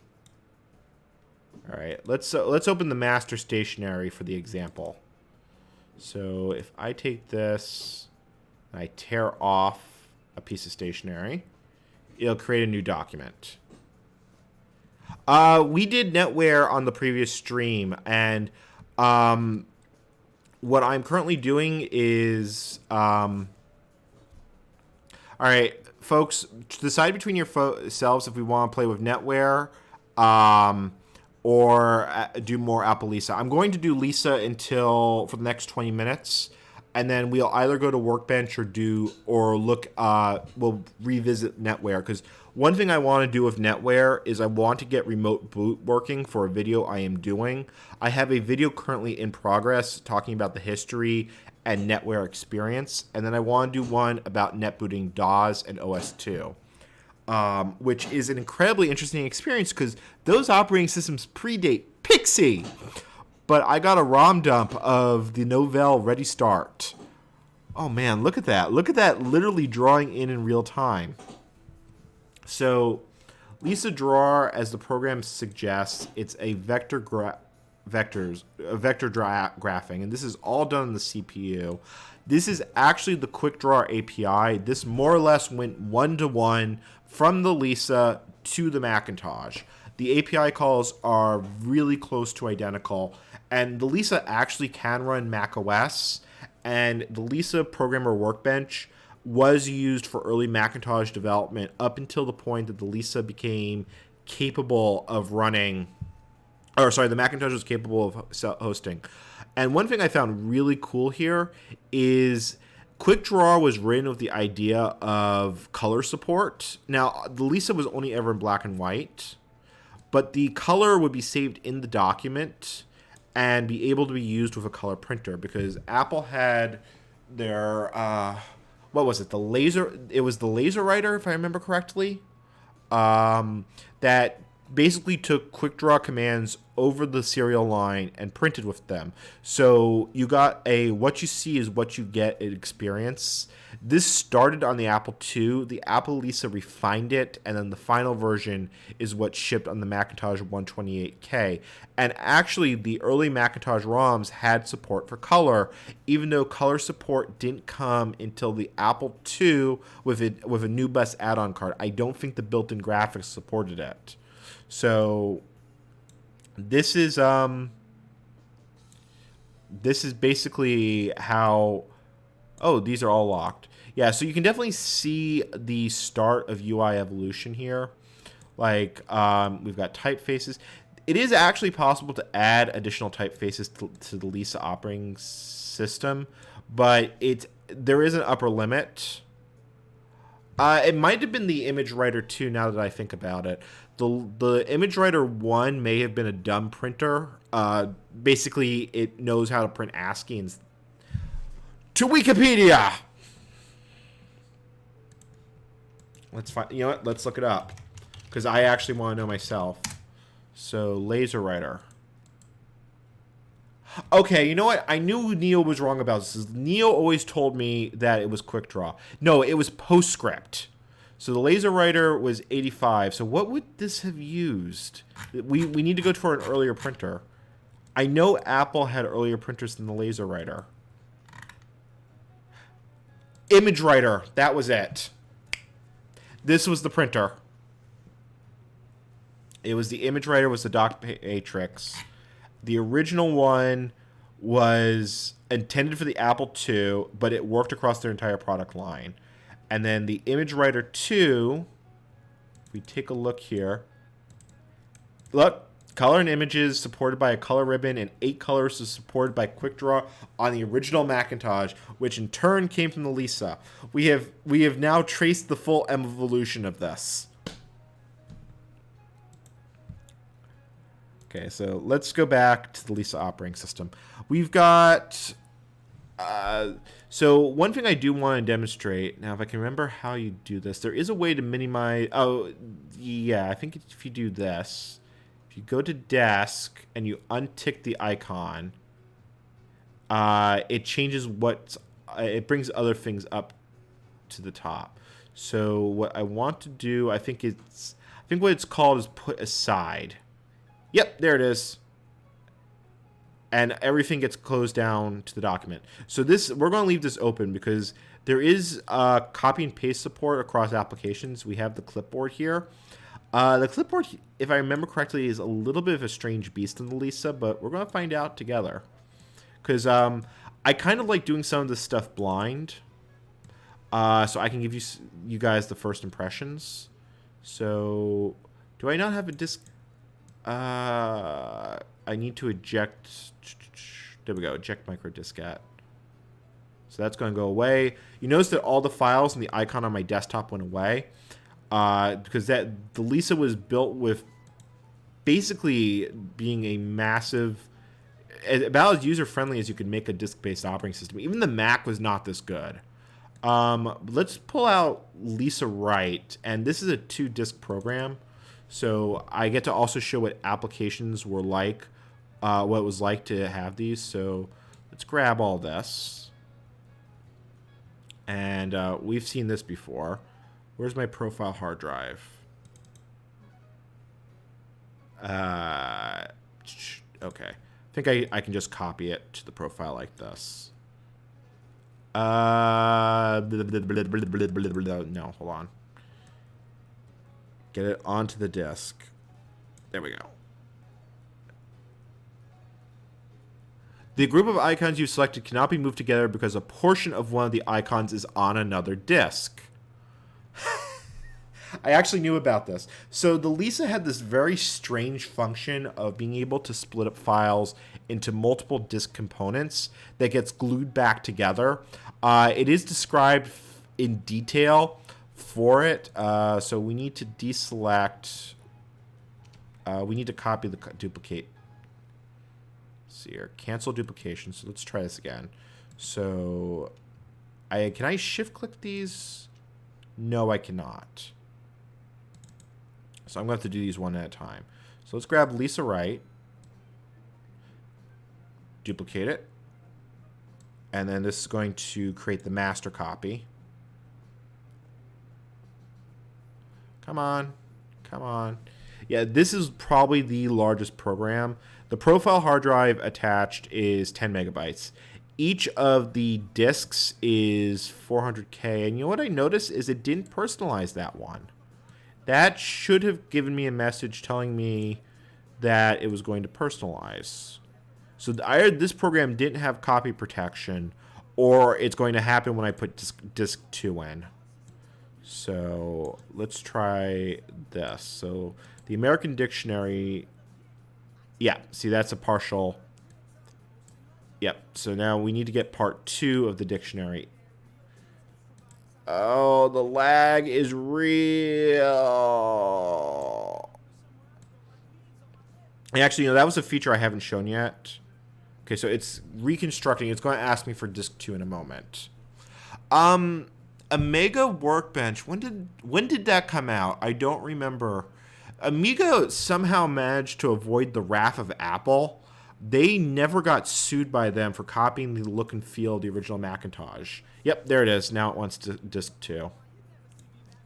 So I don't know how they dodged that, because Amiga worked. No, I'm thinking of Atari and Atari ST. Because the Atari ST ran GEM. Amiga had its Workbench. I can't remember if they ever got into legal trouble with Apple. I'd have to look that one up. So this is the reconstruction process. It's literally gluing 2 programs together to recreate a full file. As far as I could tell, you could never actually do this in the Office system itself directly, but I could be wrong. So wow, that is getting messy. So so let's open the dictionary, and it may not actually let me open it.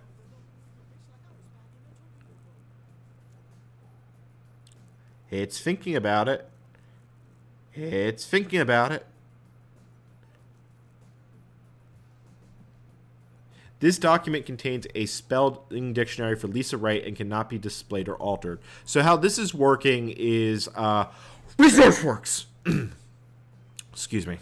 Well, not ResourceWorks in and of itself. The Lisa really much hides its file system. If we were to install the Workbench, and we can do that. Can I get some show of hands if people want to see more about the Lisa environment and perhaps installing Workbench? I can show you what actually makes up the bits of the operating system, but let's tear off a piece of Apple Lisa Wright paper. Let's see here. That's not what I wanted to do. I want to duplicate. I don't want to see its attributes. And if there's anything specific you guys want to see, let me know. I didn't want to do duplicate. So what these are called are stationary pads. Like if I made a template document, and I will actually demonstrate this here. So demonstration, demo station. Wow, I can spell. Demo doc. So the idea to understand how far the Lisa took us, let's open the demo doc. So this is a demonstration of Lisa's stationary stuff. I appreciated that, old guy net. So now this should work. If I go to getting started, which was the thing we had open earlier, and I think the Lisa is paging out. I don't remember what the emulator is set to. If we select, I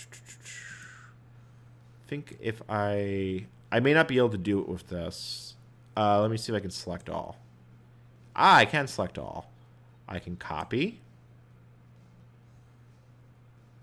This may complain it doesn't have enough memory. We're gonna find out.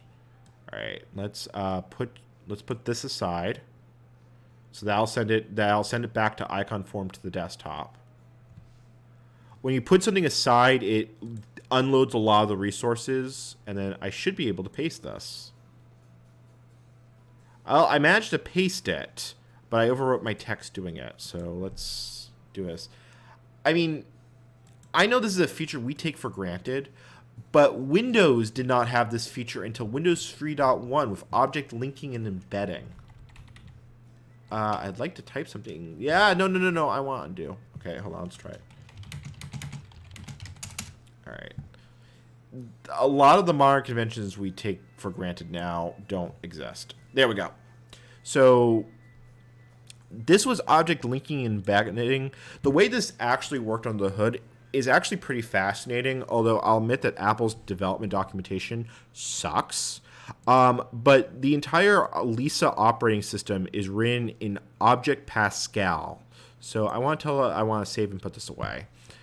And the way is that there are common class interfaces for doing things like defining an object and quick draw commands. So you basically have your copy and paste stuff, and connected to that is object code to say this is how this is going to display on screen in a different document. If it's both very similar and very different to the component object model of Windows or the older data DDE demo. So what the stationary pad here, and specifically make stationary pad, is by doing this, we now have a template. So if I didn't want to do that. I didn't want to do that. Which means I have to wait for the Lisa system to load it so I can close it. Command lines for life. Where's my kill 9 when I need it? It should be noted that it's not 100% necessary. Oh yeah, one other thing. These aren't called programs. These are all called tools. And that actually goes as far as existing. God. Well, okay, that did what I want to do. But basically, once you create something as a stationary pad, you tear it off, you double-click it, and it basically is an entire system. This is what IBM were going with their OpenDoc, and Apple tried to reinvent what they had already had with Macintosh. They never got it to work. When, not if, we do OS2 on the channel, this is going to look damn familiar because IBM took notes when they did this. OS2 2.1, and I feel like this is something I should pull a screenshot up for. So I'll pull the screenshot up and change the OBS view just so you can see what I'm talking about. Because what I've learned is a picture is worth 1,000 words. Please tell me it's here. Please tell me it's here. Yeah, okay. So just to give you an idea of what I'm talking about, I have OS2 and its media, but I don't have it installed in anything. But OS2 had these template and tear-off document stationary pads, and it pretty much came straight from the Apple Lisa. Conceptually, you could do something like this on Windows and COM, so it may have been part of Windows originally, but Microsoft never had a graphical tool for this. The closest it ever came was with the object browser, which let you create pre-made COM bundles, but that was not its intent. So the only other place I've ever seen this type of metaphor was the Lisa and OS2 of all places. So let's go back. Let's go back to the emulator. So that showed. So I showed copy and paste. I showed 3 of the 7 applications. I really wish I could figure out how to clean up this folder. Alphabetical view. Oh well, that's a lot more usable. And obviously, we have the wastebasket here. What's really interesting is what we call the trash was actually the wastebasket in the UK release. Don't ask me why. Apple, as far as I know, never did any development on the Lisa in the UK. So, I don't know. Anyway, now, did I lock it up? No, I didn't lock it up. Okay, so do we want to see, what time is it? So, you know, I kind of want to do this for shits and giggles. So one of the other applications is I feel like I need to go full turkey here. There was a terminal app available for the Lisa. The Lisa had 2 RS-422 ports, I believe.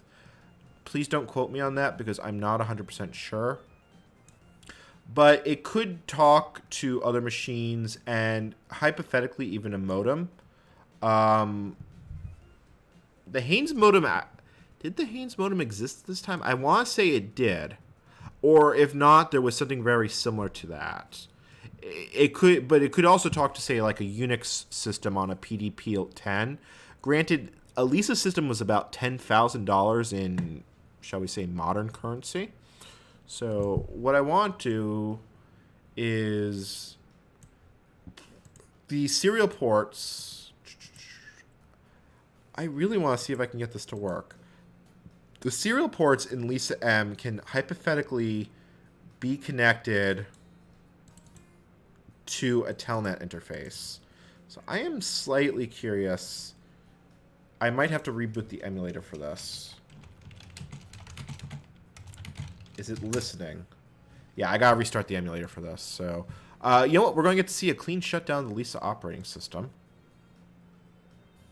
That is when the Lisa decides to come back from, you know, blah.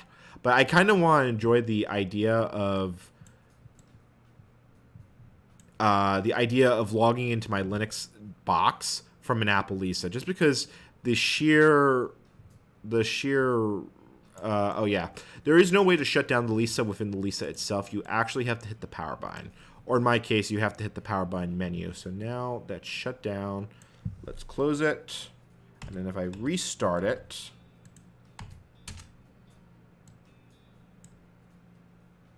okay, so let's let that boot up until I want to start from the profile.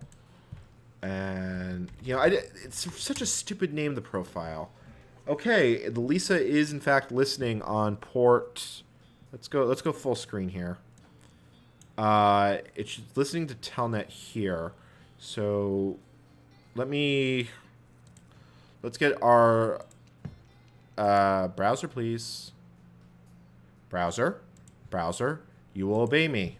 Pen test tools. We're going to give the Lisa a reverse shell. This is such a stupid thing to do, but I just need to do this. What do I... This is for Python 2.7. I don't think that's going to work. Let's see here. Let me edit the ports. Let's see if we can give it a reverse shell. 170.0.0.0.1 and port 9300. Okay. All right, let's see if we can give our Lisa system a remote shell. I just need to try this. Okay, so that's running. Let's open, let me, I'll leave it in full terminal view for the moment. That's weird. I actually have to click the button. I tore off a, didn't I tear off a, yeah, there it is. So I should have a shell open. Let's see if we can actually... I just need to try this. I'm sorry, folks. This is the I am doing something horrible to computers moment. All right, let me send an enter. It's possibly talking. Let's see here. What is it trying to connect to? Computer compatibility. Okay, so I have this plugged into serial A. Oh, look, so it did support a modem. You know what, let's go back to the VM. There was, and look at that, the VT100. So you could use this as a Linux terminal. I mean, it even had full support for party bits, handshaking. All right, and I want this to go online. Let's try this. Cannot communicate to the device connected to serial port A. Hold on. Where are you? Serial port A is connected to Telnet, so this should be...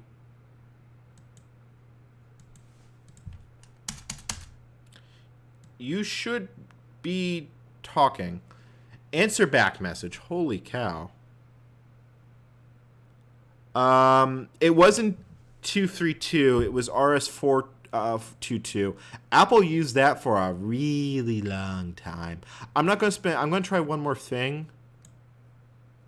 Let's see here. Full duplex, auto new line. Yeah, you should be serial A. You're a TTY. That may be why. No, TTY in this means dumb modem. So auto new line. What it probably wants is some sort of handshaking protocol. Let's...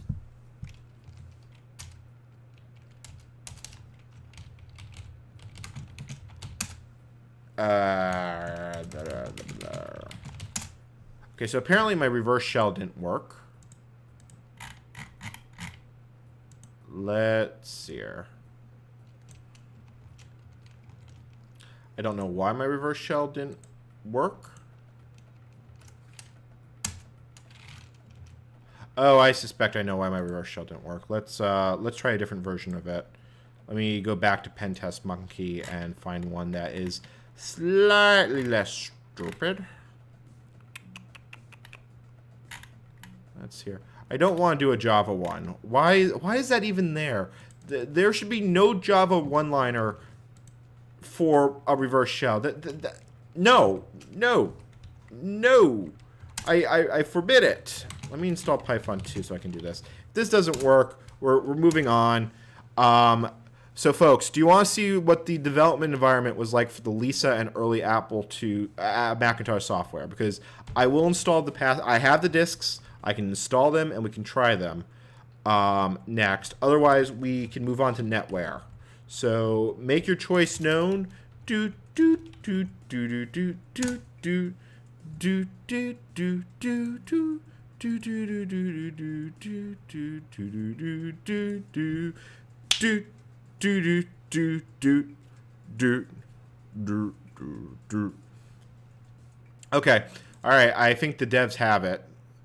Okay, so let's save Lisa terminal paper. Now this is let's just say this is going to be an interesting experience. So there were multiple operating systems available for the Lisa. There is in fact a release of Xenix for the Lisa.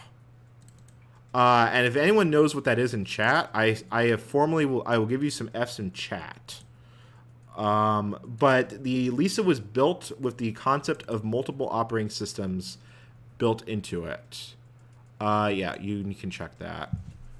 And then I need to power cycle it because this disk is bootable. And then once I reboot it, I am going to crank up the emulation speed to something a little bit more reasonable. The thing is that I know I've experienced some things going down in flames. So let's see here. Let's power button. Turn it off. You should be shutting down Lisa. There it goes.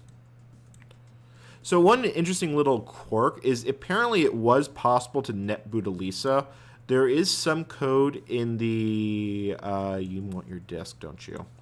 I love the fact that it's a completely graphical BIOS, and it's a graphical BIOS that's more functional than what's on the Macintosh. It's like Apple learned so much from doing this and then failed to apply it. It's like, holy crap.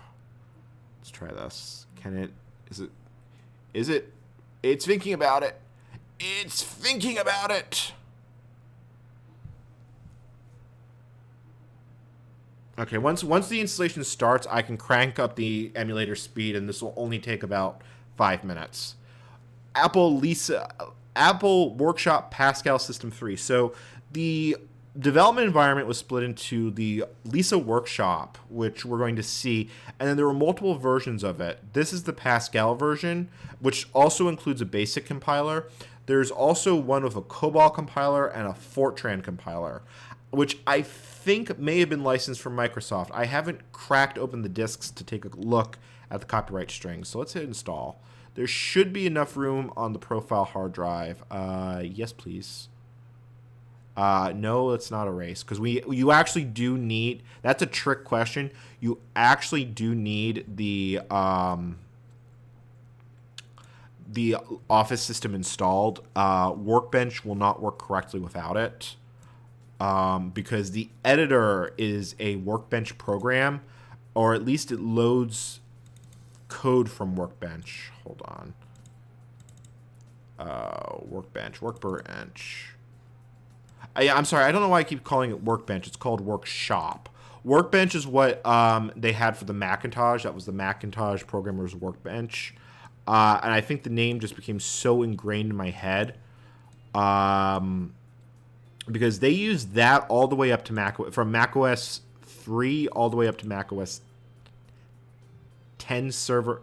It would be 10 server 1.0, which was different than what disk does it want? It wants 3. Different than macOS 10.0, because it's Apple. It couldn't easily, I don't know. John, did you actually use Elisa, or did you just use something similar? And I've done a lot of digging on on Next Step, OpenStep, Raspberry, and Darwin, and we can cover those in future streams. So, wow, I'm starting to fade a little bit, but we're gonna keep going as long as I can. I think it's gonna want one more disk. Okay, it's gonna want disk 5, and then I think the remaining disks have the programming libraries, which annoyingly don't get installed by default. I don't know why. Okay, that's 5. So going to want 6, it's going to want 6. Okay. Apple Lisa Workbench 6. Workshop 6. Chat, correct me when I say it wrong. Okay. And then it should ask me for the first disk back. Yeah, there it is. And I gotta tell you, the interface here is a very interesting bit. When I it's called the Apple Workshop, not the Apple Workbench. So every time I get it wrong, let me know. Well, we're not talking about Macs. We're talking about Apple Lisa. Okay, so we're finished. And we want to start from the profile. And press F for Gokes. Let's get some Fs. The emulator just tapped out. Let's try that again. Let's see here. Start from the profile.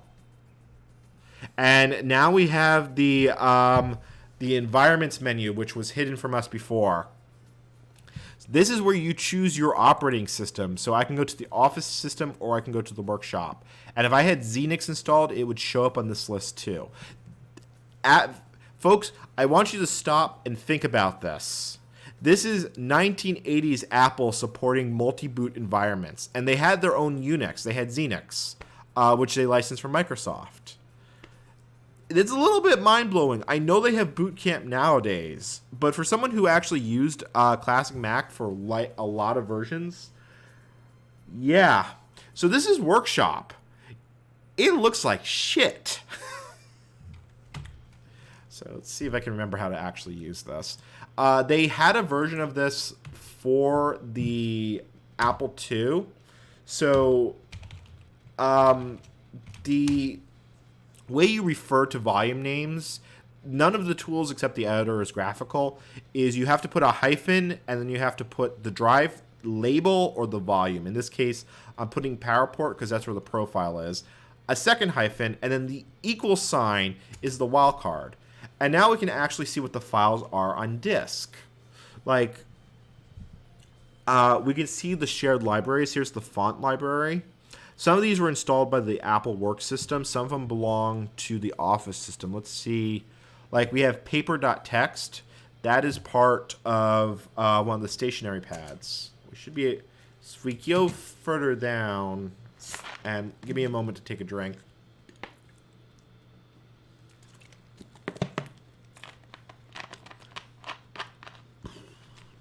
That's interesting. Scrap 1, Scrap 2, Figures, and Lotus. Those are probably some of the documents that we were looking at in the Office system. You notice that none of the file names match. And the Lisa has its own set. Wait a minute. System CD Sony was... Is it possible that this supported CD-ROMs? I mean, CD-ROMs existed at that point, but they were very rare. They were still a Philips research project. TK is the toolkit or the main programming library. But you basically can see that's everything that the Lisa hides under the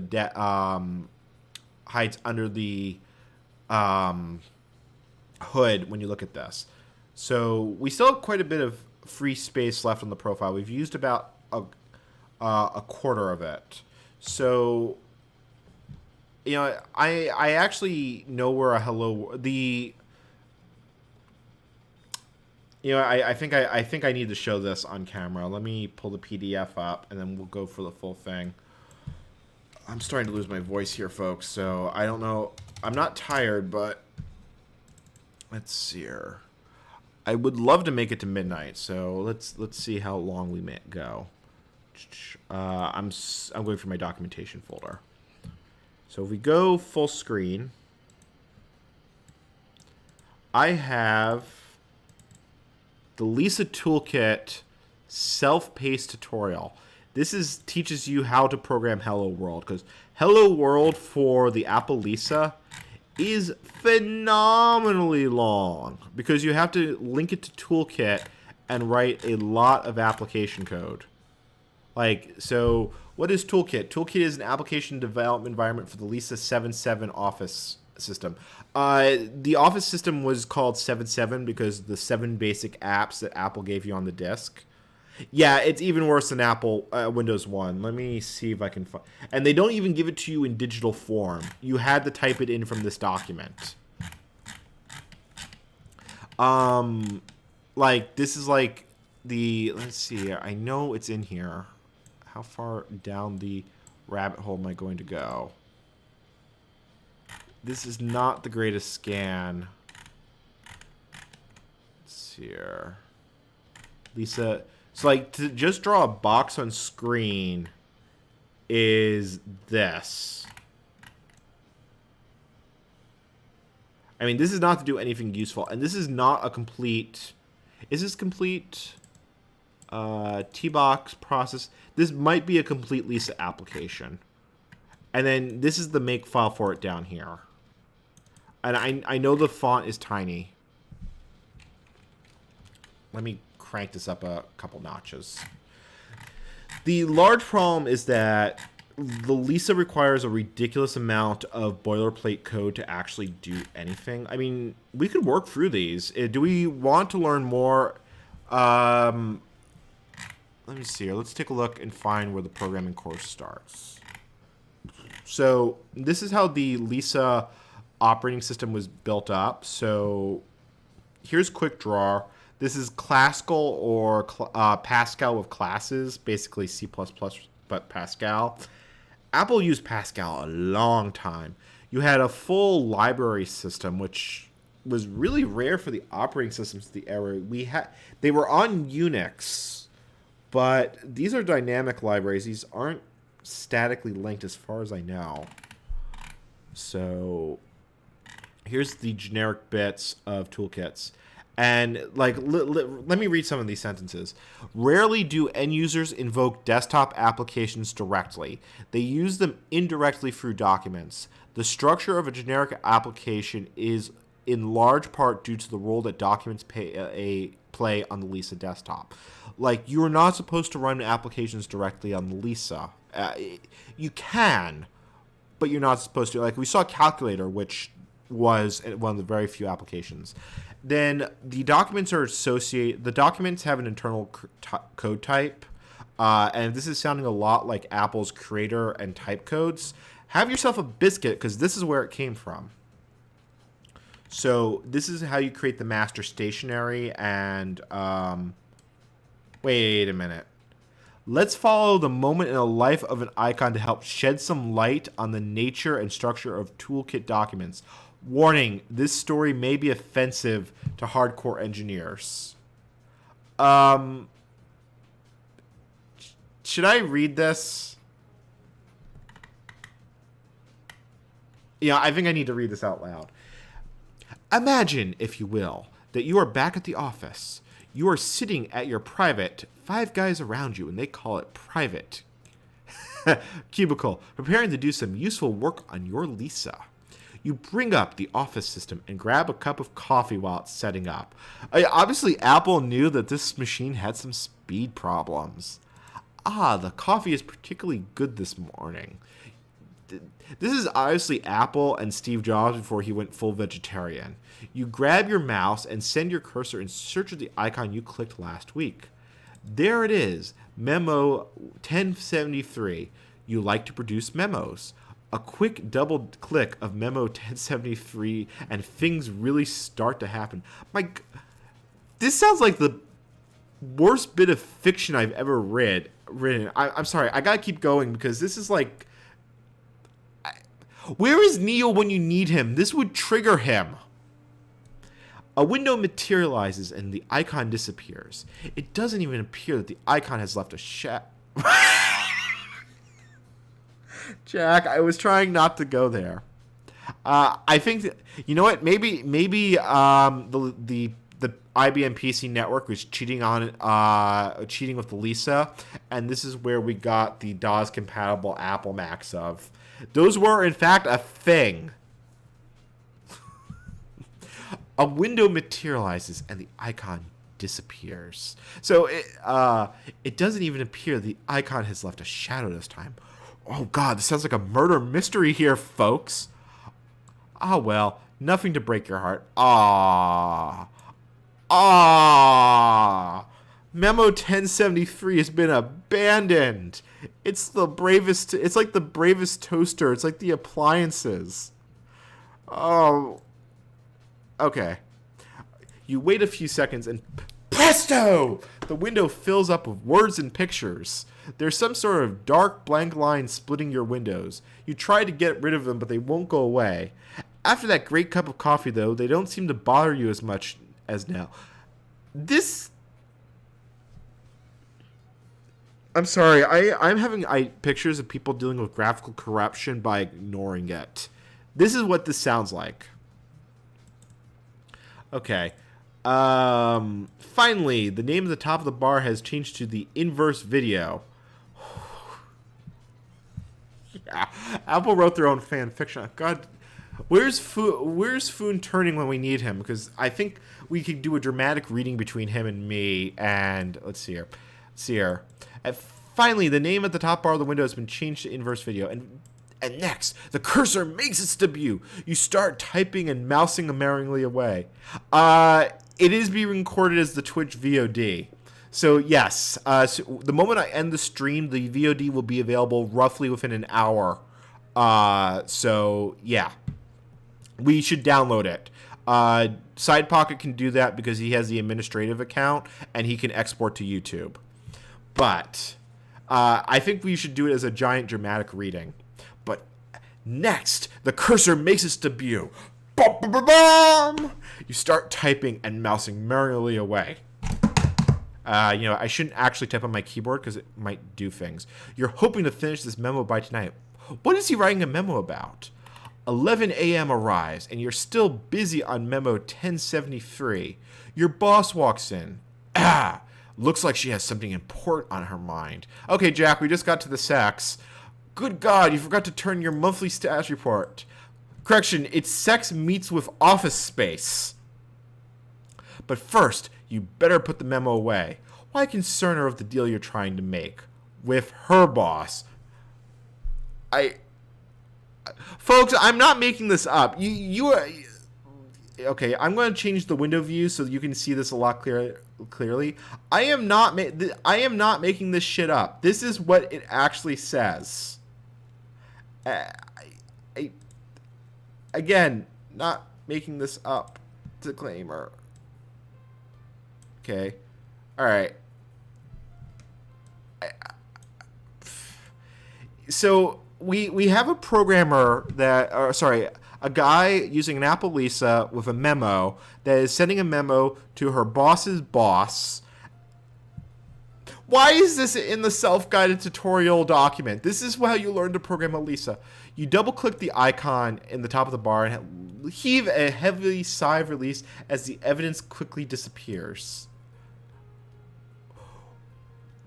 Hi, Mary. I bet you want that status report now. Yes, as I adjust, the look on her face tells you she's heard this all before. You do derive some comfort, though, that memo 1073 is a mere icon again. Amazed at how those little icons can hold so much information. But the thought quickly fades as your boss clears her throat.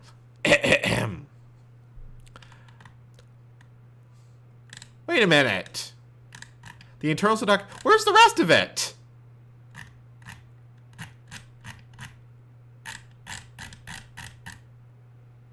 I feel gypped. Where's the rest of my trashy Apple?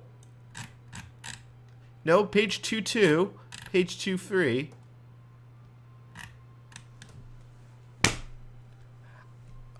Well, they just George Lucas us. It just stops. There's no resolution. There's no... Okay. All right. Let's see if there's any other interesting excerpts in here, because this is already proving to be comedy gold. Whole systems rather ingenious. Blah, blah, blah, blah. Let's see here. With some documents, you can even have the data presented in several... Why is it more? But what do you... But you know, that makes sense, because we are talking about the life of an icon, but what was so triggering about this? Let's see here. Oh, whoa, hold on. I just caught this paragraph up here. Oh, that man, talk about a sentence of this era. Documents can vary wildly in size. A new graphics document will be virtually empty. A large word processing document may contain hundreds of pages worth of text. The toolkit is currently able to support a maximum of 128 kilobytes in a RAM-based document. This can translate as anything as a 153-page single-spaced paragraph to a double-spaced exceeding 800 documents. Wow. And they even had a mechanism for a larger disk base. Holy crud. That's a lot of text. I mean, oh, sorry, that's 768 kilobytes. The media for the Apple Lisa was 400 kilobytes. It's got a 10 megabyte profile hard drive, and that was the larger one. It started life of a 5 megabyte. I mean, technically, the Motorola 680 XO in the, 6800, it was the flat one, could address a maximum of 1 megabyte. They were expecting the system to last a little longer than it did. See here. So a document is composed of window panels, panes, views, selection, commands, and data. And it's grouped together in something called a heap. So wait a minute. Is this telling me that Lisa documents are essentially a memory dump of with... I actually think that's exactly what it's saying. Yeah, look at this. So you have the prelude and header, which, you know, standard file system stuff. And then I think everything here is related to what QuickDraw is, and then you have the document data at the end. I don't think there's anything that reverse engineers a Lisa disk, but it looks like basically everything related to an Apple Lisa application was stored within the document file. So if I wrote something in Writer, saved it to disk, copied it to another Lisa, and opened it there, it would literally pick up exactly where it left off because it was all part of the document instead of raw text.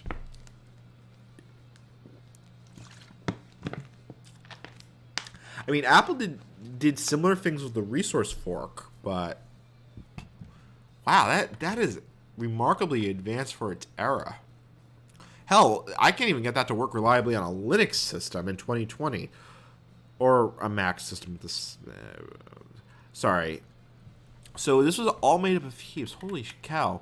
Yeah, look, here it actually talks about it. So here's the document. Here's the window, the view, other document objects. So when we did the copy and paste back in the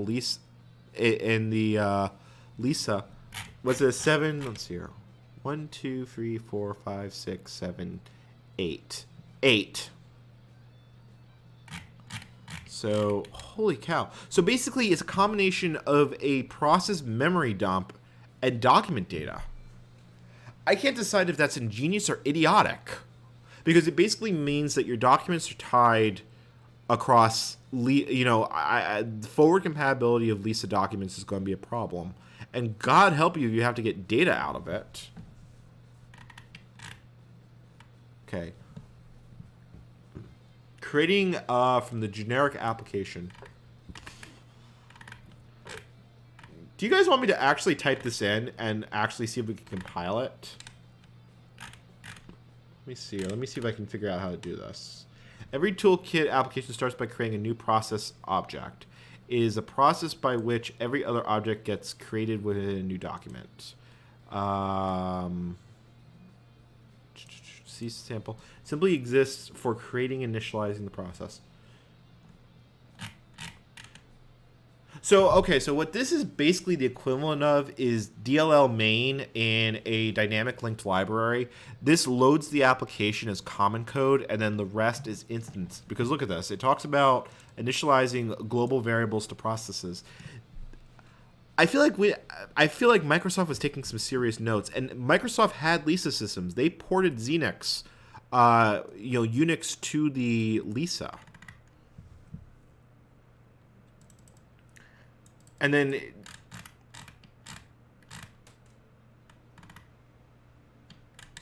yeah, look at this, and then it creates new types of blank stationery, and it creates new views.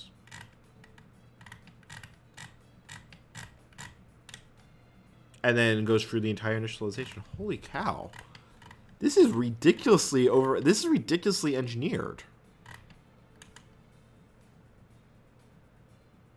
I mean, GUI applications did not really become a major thing until later Macintosh. I mean, the first Mac was not exactly a success story.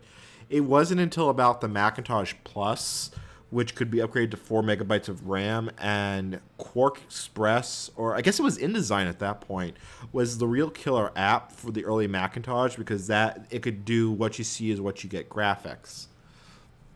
Meanwhile, on the PC side, the earliest graphical interface I know of is Vison. And while Windows 1.0 and 2.0 were obviously things, it wasn't until 3.0 that Microsoft started going anywhere. Okay. Scan the listings. So it wants me to create these 4 files. Compile, run. Okay, do I have the appendixes for this document? I might have the appendixes. Okay, and then you need the toolkit. Oh, the appendix is right here. I just need the source code. Oh, here it is. Okay, I have to admit, I kind of want to type this in. Chat, are you willing to humor me while I type these programs in? Okay. So let's bring up the Lisa emulator here. Okay. Let's hide this, bring you back. That's not what I wanted to do. All right, so with the Lisa emulator, so we're here in Workbench. Workbench has one graphical application, and it still uses the stationary concept, but instead of being an icon, you need to type the file. So we want to tear off a piece of paper. Hey, look, we have a document. Okay. Do you want me? You know what? I'm going to go full screen to this so you can see what I'm typing. That is not full screen. There we go. Okay. So this is xboxer1.txt. So this is what's called, this is basically a makefile. So slot2 chan1, no assembler files. So this basically defines how these go together. So no building blocks, no links.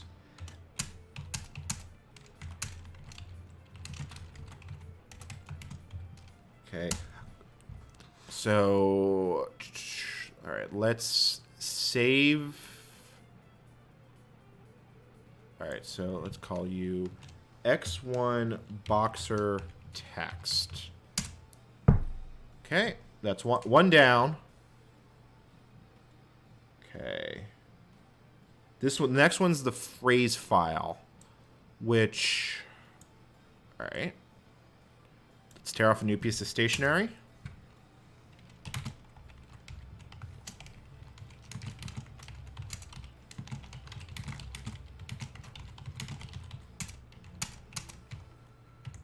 Okay, so this one I recognize what this is doing.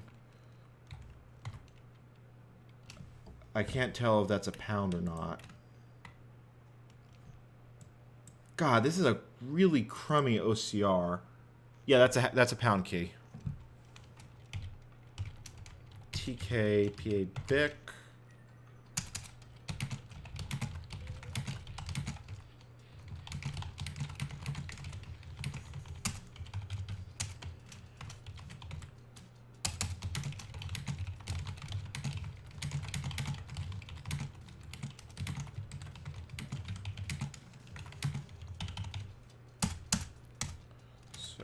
Okay, so what this is the proto version of the resource fork.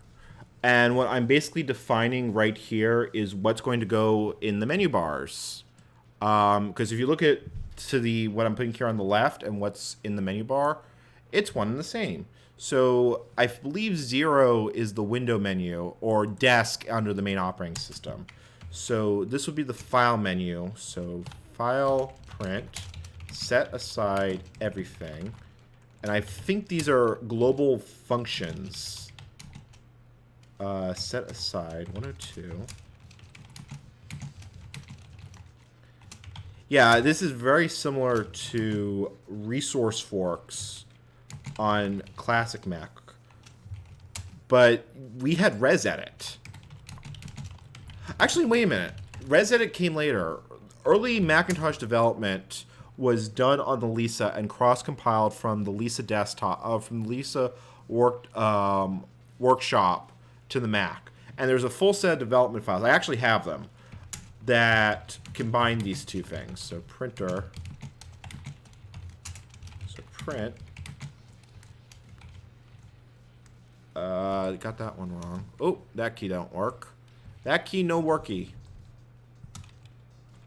So that's 5. This editor is a little bit strange. Print, modder, the printer.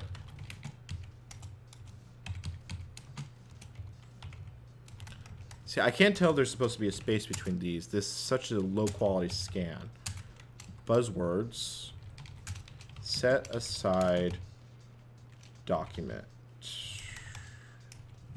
Hold on, what is that supposed to be? That looks like an up arrow. Is that a key I don't have?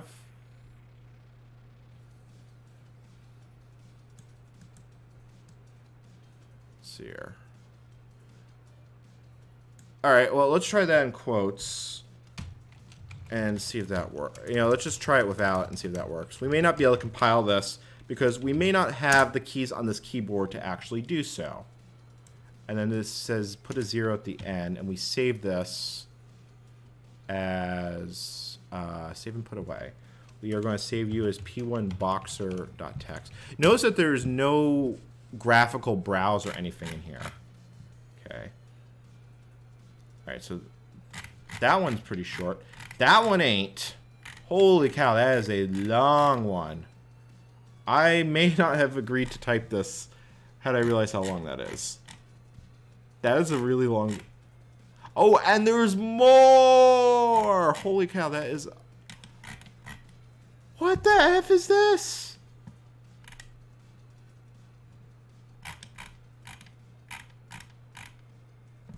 What the... Hey, David Self, how are you doing?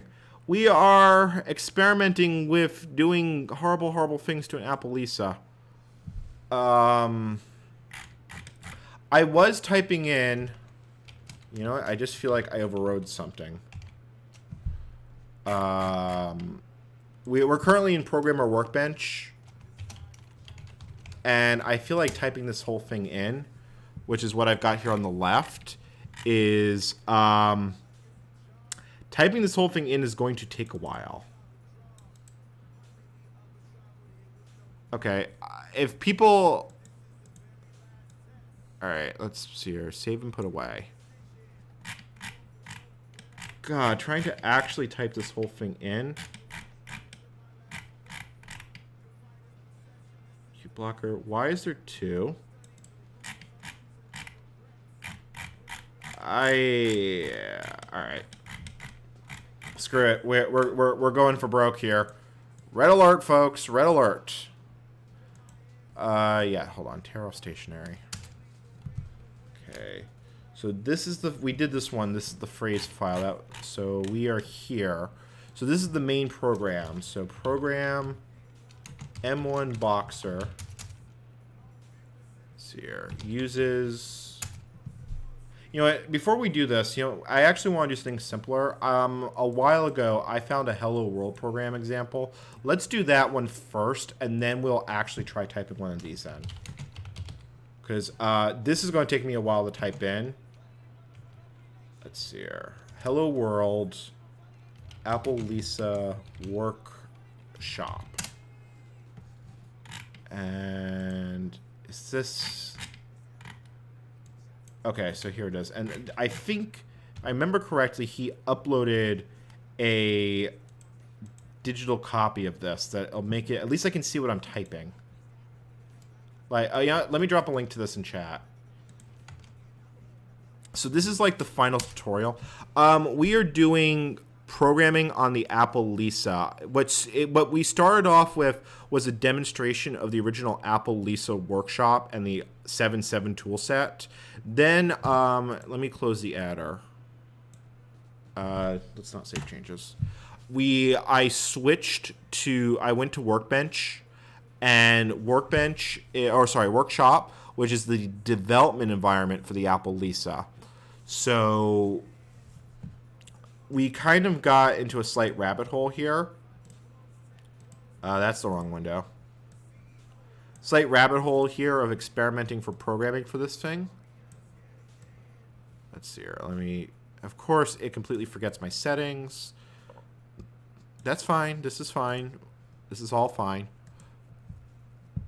All fine. All fine and dandy. So now we're here in Workshop. I'm going to try this Hello World program before we go through the whole process of typing in what we were planning. Assuming I can find what I did with the tab. So I'll go back. Okay. Because I do love retro tech, but trying to program some of these things is a little bit ridiculous. All right, so let's go editor. Let's call this Lisa test.txt. Oh, space to continue. I don't want open existing document. This I want to put away. Tear off a new stationery. Okay, so program Lisa test. So that's the declaration of what the program is. And then this, can I tab? Yes, I can tab. Quick draw. And then I want to import this.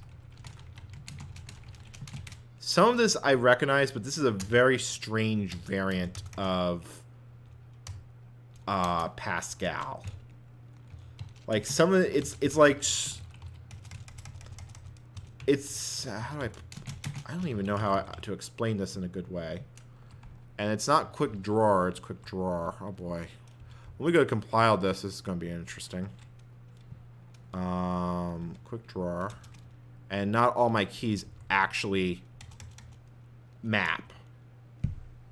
Of course, I don't even... what I have is a freaking screenshot. It doesn't even give me the whole thing. So, regular unit. And then QD. So, that should be all the quick draw support stuff.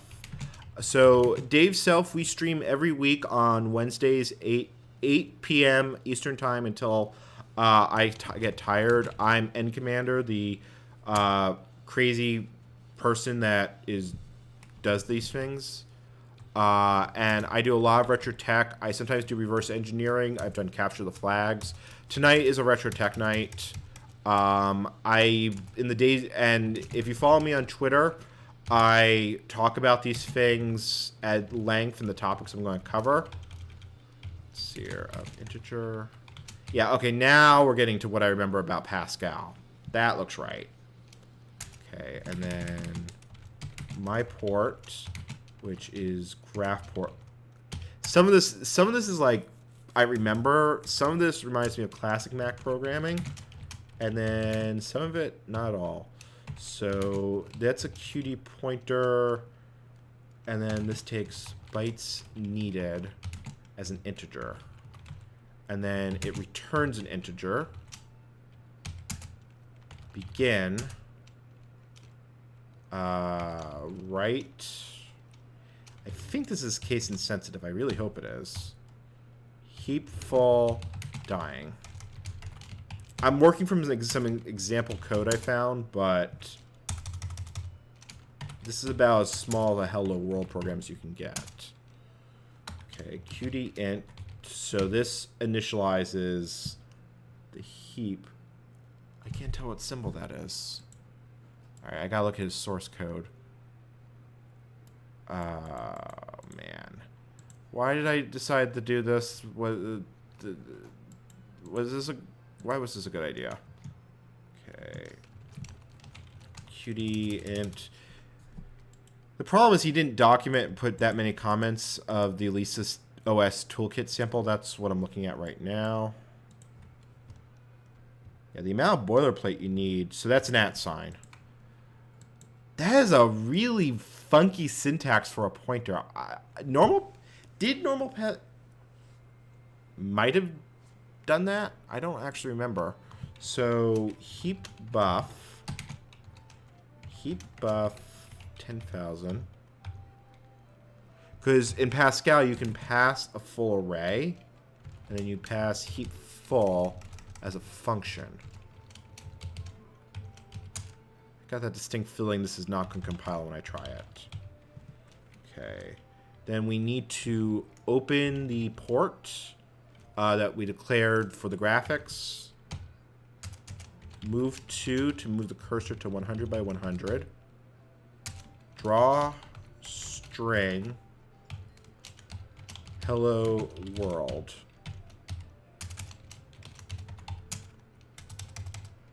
All right, theoretically, that's it. I don't have a high chance of saying that this is going to compile, but let's try it. And this can just be thrown away. All right, let's go back to Workbench.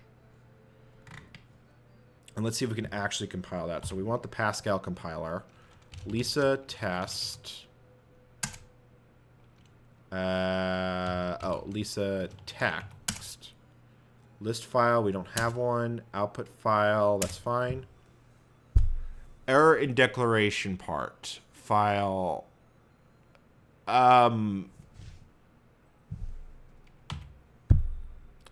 it going to tell me what? Are you kidding me? This? Oh, it's uses. Well, okay, I'll have to admit that's kind of user-friendly, sort of. Because at least it tells me it literally brings me to the editor and then shows me what went wrong. So let's try that again. So normally what you do is have what's called an execute file for handling this.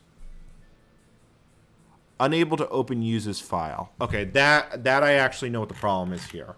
So the Workbench disk does not, by default, when we installed Workbench, it space to continue. Yeah, let's. I don't have a clear key. Oh boy, that's a lot of errors. Okay, let's go to File Manager.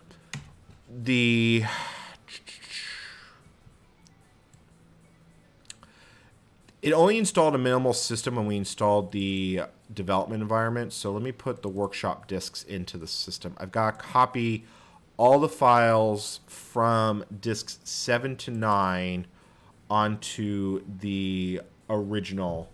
So I think this will work. I think 13 will. Okay, there we go.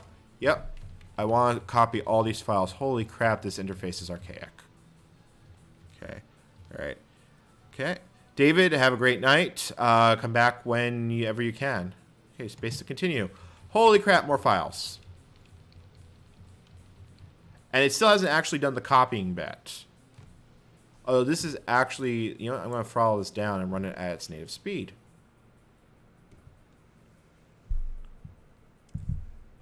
Yes. Is it copying? And selections. Yes, I want to copy these files. Okay, there it goes. Hey, look, a progress bar. That's or progress something. It's the first thing we've seen.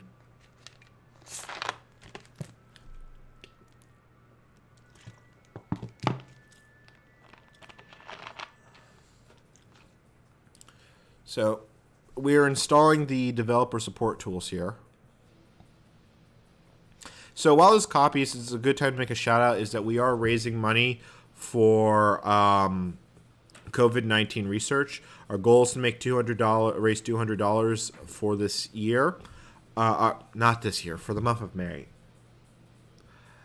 Endcommander.exe has suffered a fatal execution error and must be restarted. So anyway, raising money.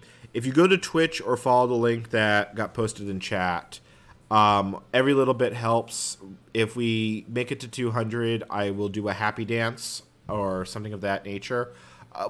Something fingers crossed we will get there. And if not, I hope you enjoy the stream and everything else that goes with it. So this is a slightly interesting bit. How do I get the disk out? Because you have there. Oh, don't tell me I have to. Oh God, I have to load the editor and eject it. Eject disk. Okay. I feel like some parts of this system did not exactly get the most polished treatment in the world. Just saying. Let's put workshop disk 8 in and let's do that again. You know, I'm really happy someone wrote some notes on doing this. Or else I'd be up F Creek without a paddle. Okay, so there's install tool. Is that all that was on that disk? That was all that was on that disk. There was not a lot on that disk. Yeah, you can replace that.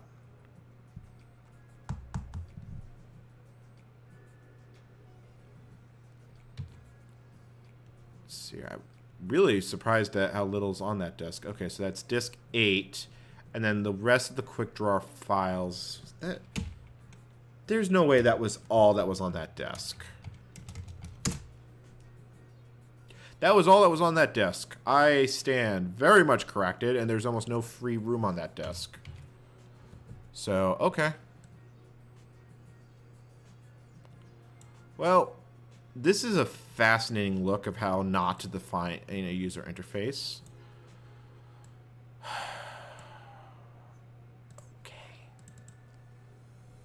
So, folks, I do want some thoughts in chat on what we might want to do for next week, because I'm not sure what people are really enjoying versus what people aren't. So, the thoughts, feedbacks, your favorite topics, everything is welcome. All right, let's see here. This should be. Yeah, see, this one actually has parts of the Mac development kit on it, which because Lisa could be used for that. So let's copy everything from this desk.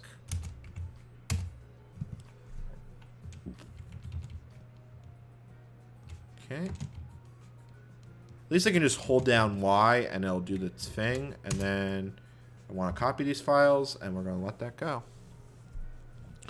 See, UCSD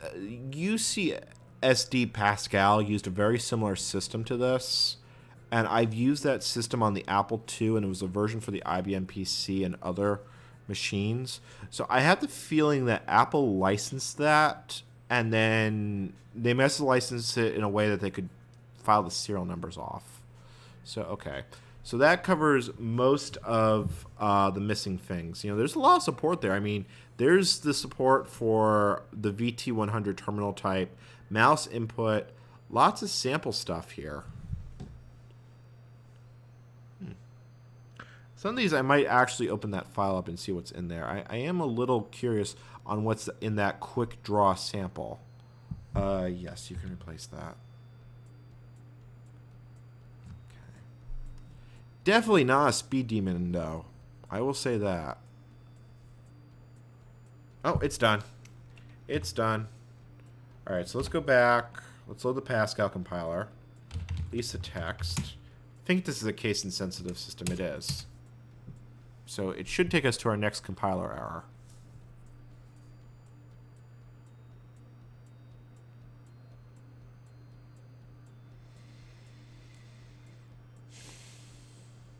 Okay, that is actually getting somewhere. That's actually not that many errors for considering. Let's summon the adder.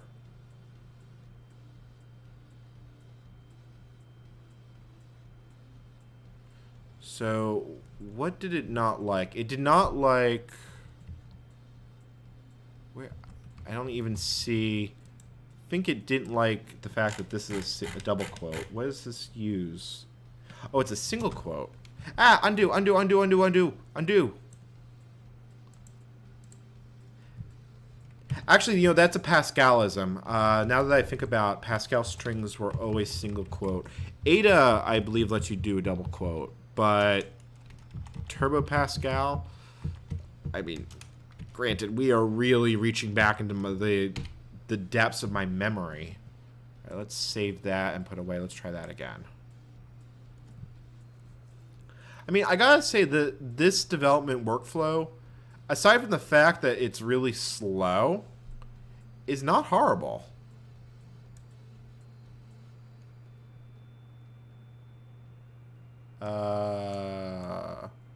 Exit editor, please. There we go.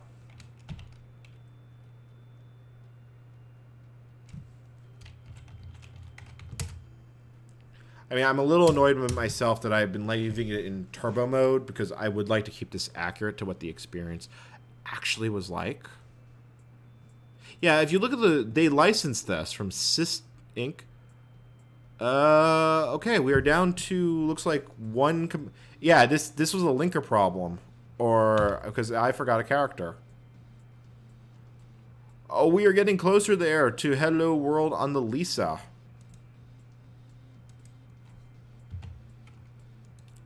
All right, let's try that.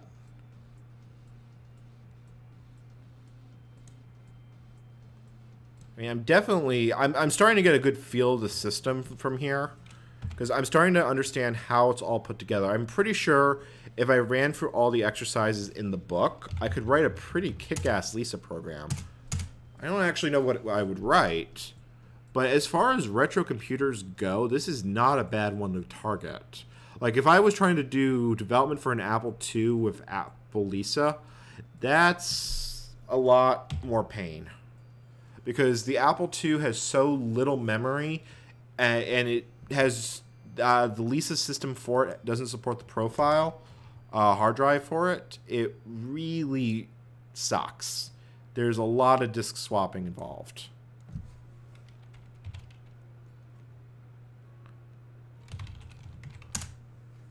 Okay, fingers crossed that this actually compiles. Okay.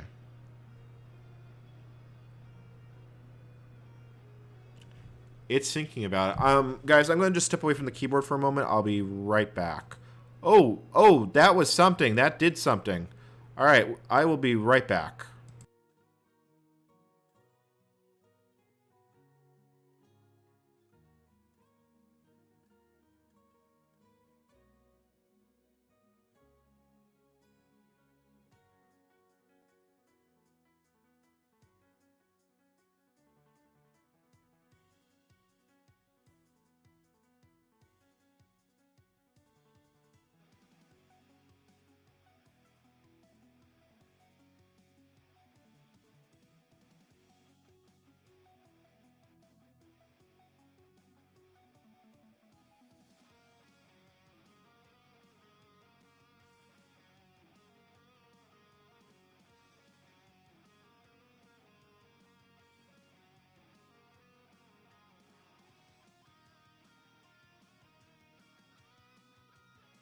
Okay, guys, I'm back. I'm sorry. The streamer had a full bladder.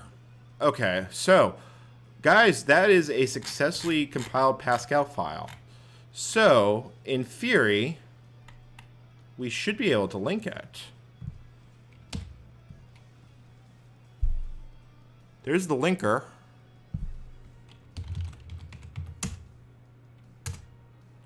Okay, so I think what this wants now...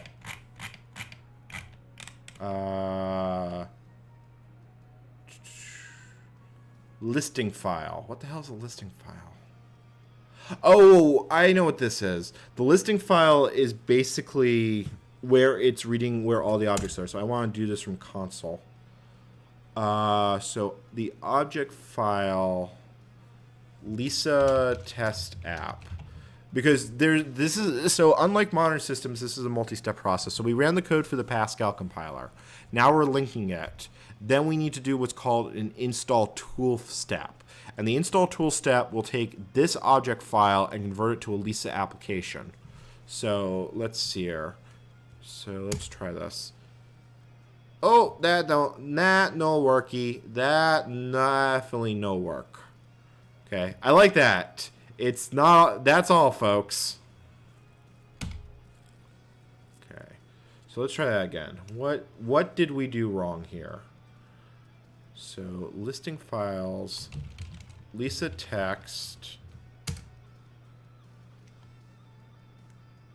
Oh, you know what? I probably have to list the Qt support. I probably have to list all the objects here. Ha! I think that's what we needed. File that. Because like I said, I'm working from someone else's incomplete notes here, and they are really incomplete. He reads something called sysfile. Okay. Abort. List. What is the object file that I'm going to have to link with? I know it starts with sys, but I can't make out what I'm actually trying to compile with. So let's look here. We should be getting there. So there's scraps. Search. We've got system. Oh, it's probably sys1lib. All right, let's try that. Oh, wrong thing. Wrong thing. I'm still in the file manager. No! Don't list files because you're slow. Quit. Let's go back to the linker. Lisa text. Qt support. Ah, sys1lib. Okay. Moment of truth.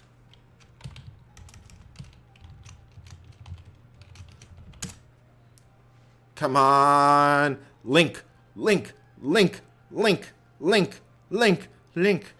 I know you can do it. I know you can do it. Oh, oh, oh. Oh. It's not even missing that much. What is missing from the definition? What is missing? Okay, hold on. Maybe we can think about this a little bit.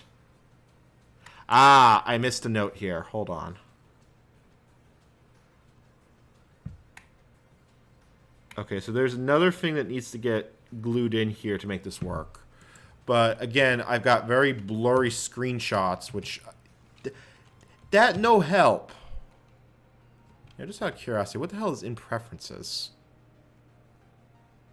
Oh, it's a graphical app.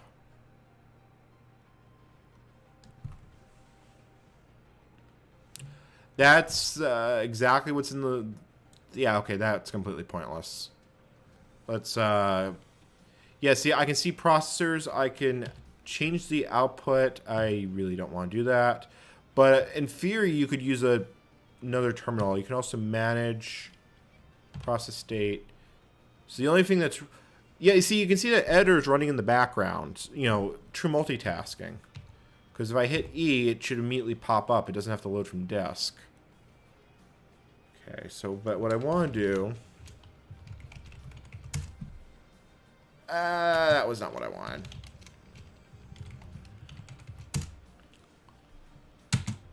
Jesus. What?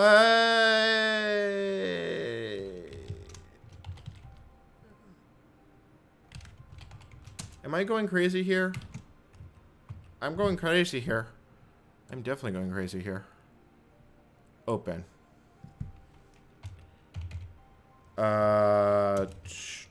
PowerPort. Lisa text. It's a case-insensitive file system. There we go. There we go. So we're using QuickDraw, Qt hardware, and support. I'm always open to questions. You know, I'm going to just keep going on my own if no one's talking in chat. Don't feel obligated to chat, but it is appreciated. All right, let's see if we can figure out what this missing library is. There is... I don't want to go through the PDFs if I don't have to figure it out, if I have to, because there is a PDF that has all the basic things. I think that's what I need. iOS passlib. I'm thinking that's the Pascal core library. So, let's try it. Nope, that was not what I wanted. Q2, quit. Not a problem. You know, if you really love me, you can tweet out stuff about this or let people know that's going on. But, you know, this is all for entertainment. So, iOS passlib. Man, So, okay, it's confirmed. iOS was a thing in 1984, or when this compiler was written. All right, let's see if that works. Link, a link I want to link. Please let it work today. I really suck at singing. Ha! That's all, folks. That worked. The output is an executable program file. All right. So let's see if we can run it. Run Lisa test app.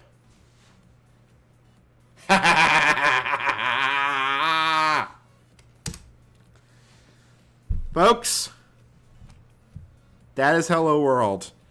It's not a complete Hello World program.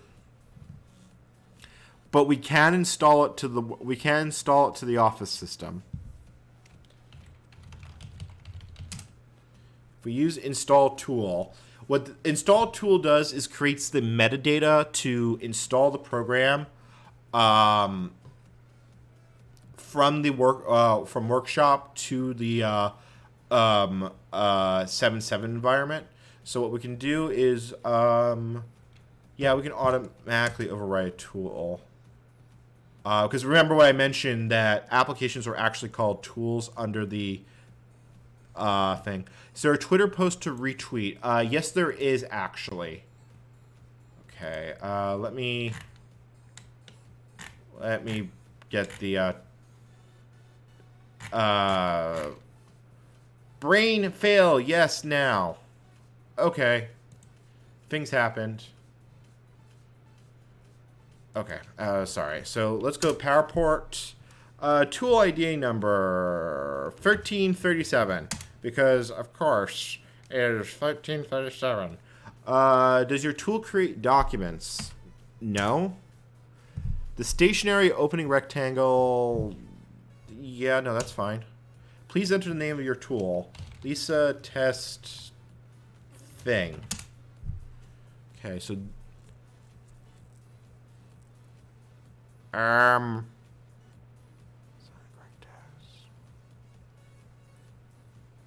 what? There appears to be a problem with the... Okay, I think I'm missing something. So, the tool... Okay, this is not explained in the notes. Do I have to rename it? I think I need to rename this. So let's try this. Copy. So it was Lisa test app obj. And then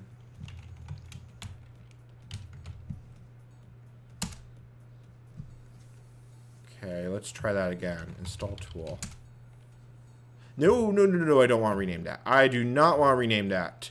The renaming will not happen. The renaming will not happen today.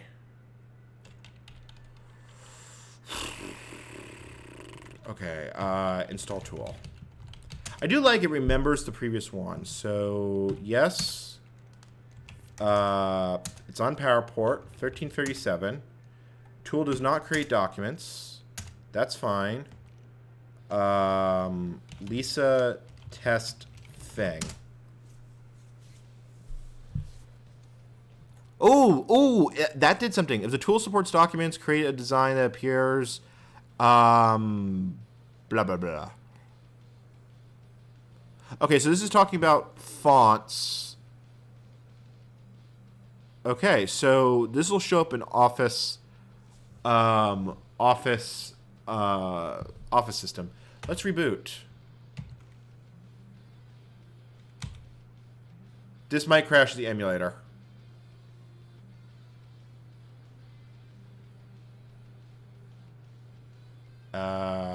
Yep. Down she goes. Down she goes. Okay.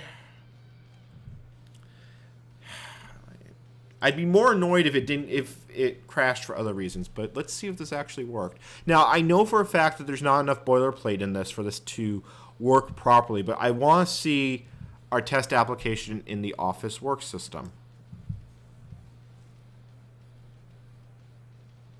I gotta admit, this has been a pretty fascinating trip here. You know, Side Pocket, if you really want to do me a favor, you take some screenshots of what I'm doing and tweak Neo, because I haven't reached my tweak Neo quota for the day. So let's take a look here. Where's our did our application show up?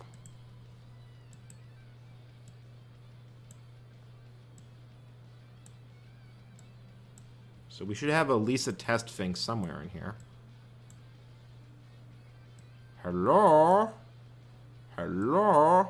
We did install it. We saw that we installed it. Let's switch. Is it possible it went somewhere else where? It's possible it didn't actually make it to the disk because the whole thing went. Okay, so it's not there. Lisa cow paper.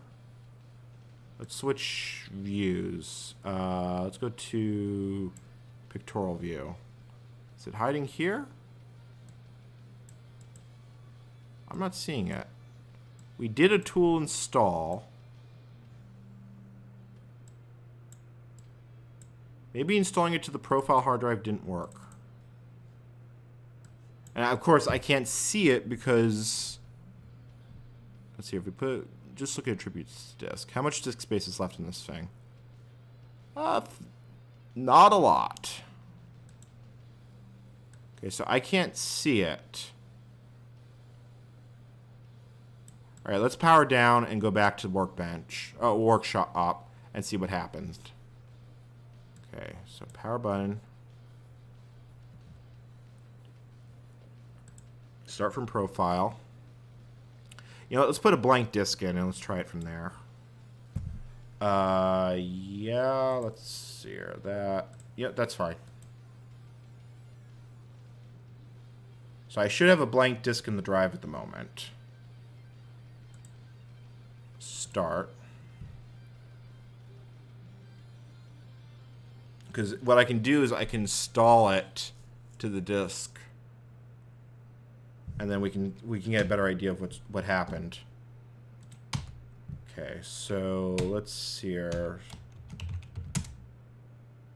Resetting catalog. Catalog is damaged.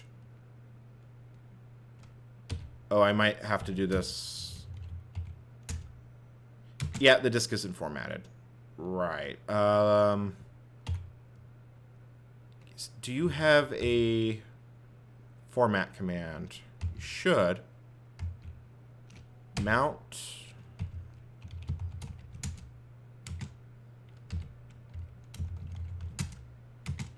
It's not having it. All right, hit the power button.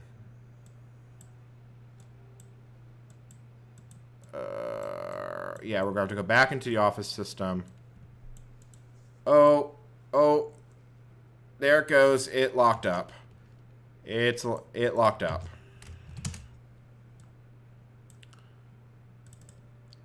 Or maybe I didn't actually put the disk in the drive. That might have been the real problem.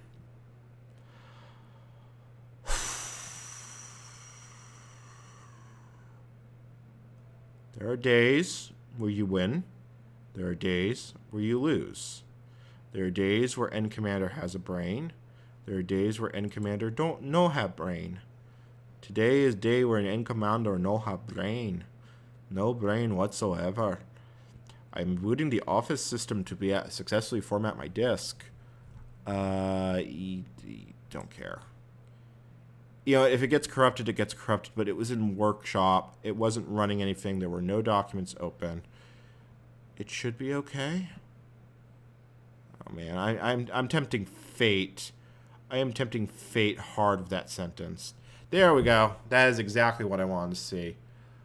I want to initialize this disk.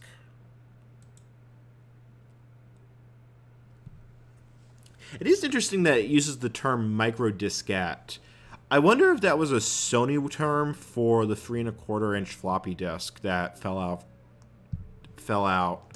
Because the 3¼ inch disk was, well, micro, and it came from Sony, so it would make sense if they had a unique term to differentiate it. But who knows? I mean, there was also 1 and 2 inch discs. I mean, they weren't exactly common. Okay, so we have power off. Let's power on. We're going to try to install tool again. I just want to see this work. I've invested too much time in this. And this is not something I will probably do a video for. For those who don't know, I do YouTube. I'm not a very big channel, but I do a lot of retro stuff on the YouTubes. So if you are interested in the retro YouTube thingamajigger, Have at it. Yep, okay, that works. Let's go back into Workbench. Or Workshop. I will get it right eventually.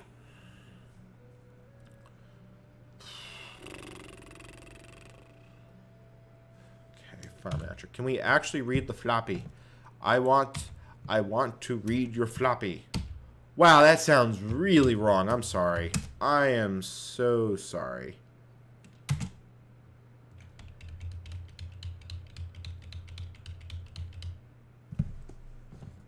What is going on here?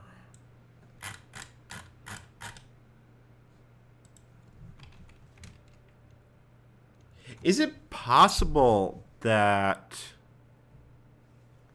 Let me make sure the disk is in. I mean, it should be, but just to humor myself. Okay, that worked because I can see the disk. Let's run install tool and see if we can actually get this to work. Because at this point, I just want to see this work. Yes. No, we want to install...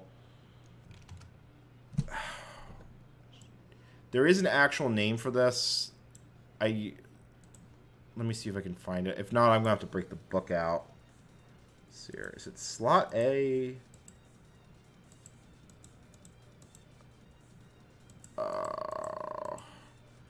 Well, let me put 13 in. Yeah, no, I kind of expected that to happen. Flip. Online. What does it see? It sees power port and sees lower.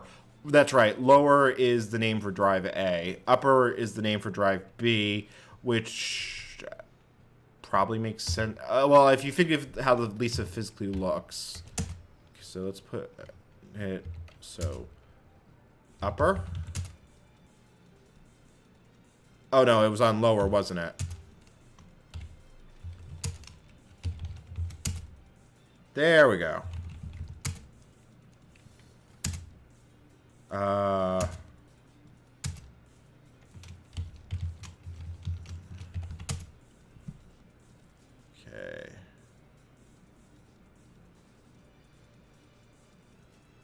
All right, so apparently, so apparently it needs to be copied. It needs to be on the same.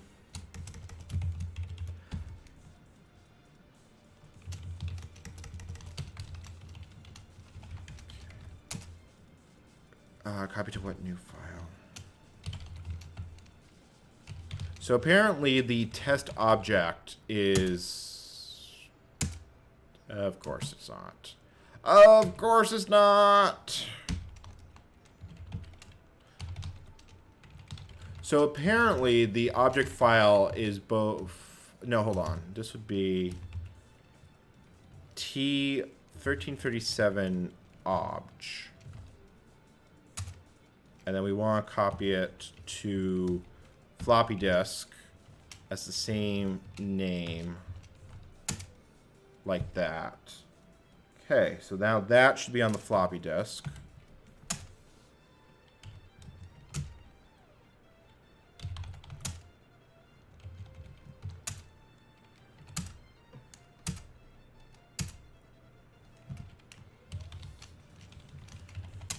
Okay. Has successfully been installed into the Apple system.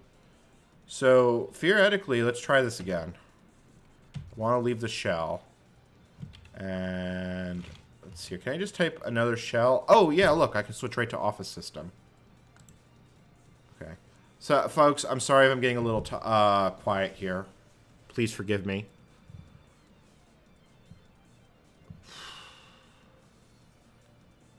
Okay, so that's Lisa coming up. Rise! Rise!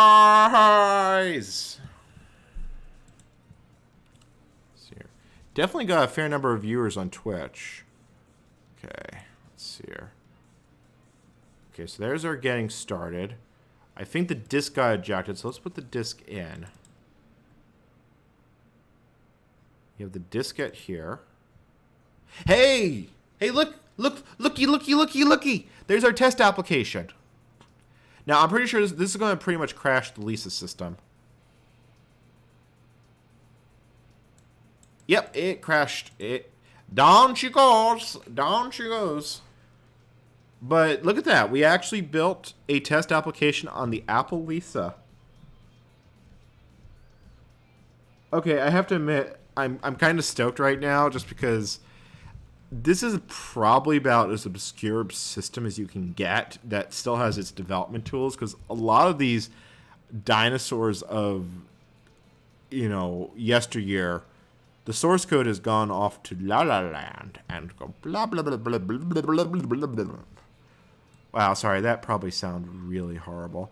And I just noticed there's a paste function. I think I can enter keystrokes from my browser. Yeah, holy crap. So the Lisa emulator is now running at 3 gigahertz. I think it's stuck in a busy loop and has lost its mind. Oh yeah, no, it's locked. It's locked. Down she goes. Down she goes. Okay, so this window capture can go away. Do we want to do more Lisa stuff, or do we want to do something else, folks? We can play with ancient Windows networking. We could pull up a game. Let's see here. What do we have? I kind of want to go to midnight, but I'm open to suggestions here. Could also go for another demo desk. That is, in fact, something. That is, in fact, something. I'm sorry. I'm a little bit sputtering here because, I know what I'm going to do. Let's pull up VMs so this can go away because we've already looked at networks tonight. I just want to see if I can get this to work. I want to do the last bit of VirtualBox stuff. So I have this NetUvel NetWare demonstration VM. Rise! Rise! I command you to rise! Alright, so that's NetWare loading. Okay, but what I want to do is something I've been wanting to experiment with is I want to experiment with net booting DAWs and other operating systems. So this is our NetWare client. Currently, we can take you into Windows. I don't actually care.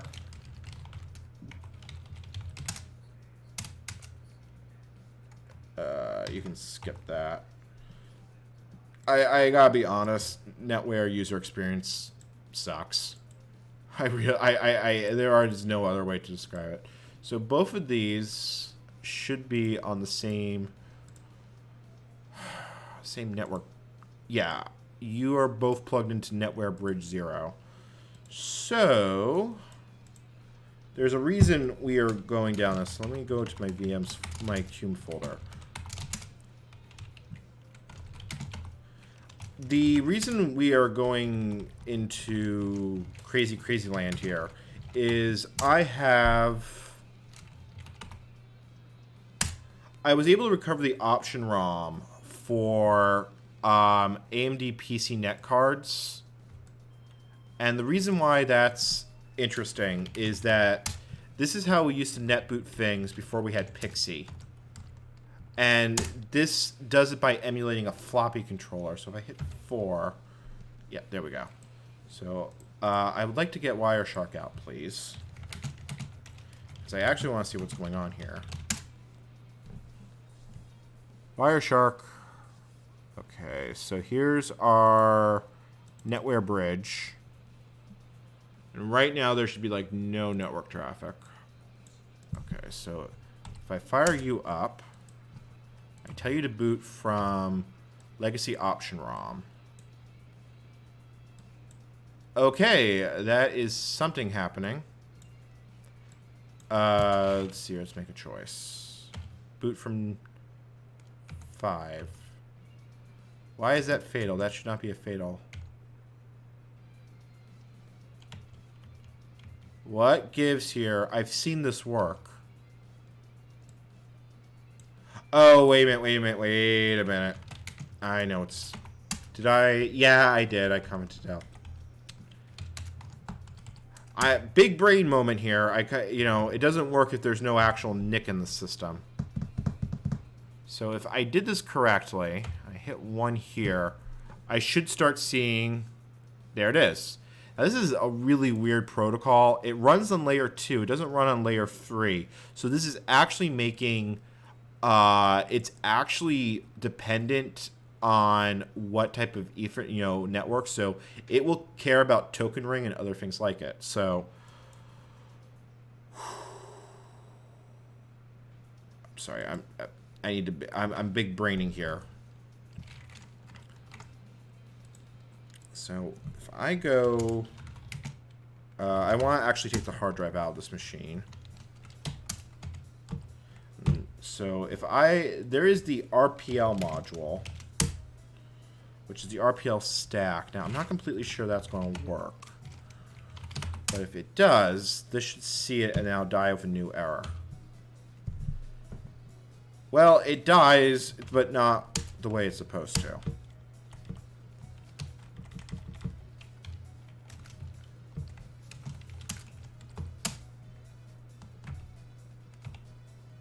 Okay. Oh, it's RPLing. It's talking to something. It's sending find commands. Okay, hold on. Hold the boat here. I wonder if RPL needs to be bound. So in normal Novell NetWare, that ain't what I want.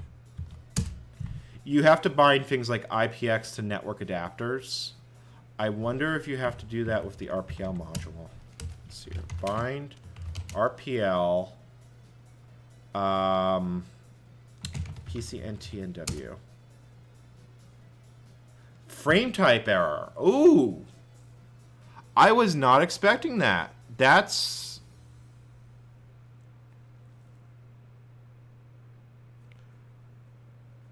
Okay. Okay, we're getting somewhere here. That is a frame type error. That actually means we're going the right way. I need the NetWare manual.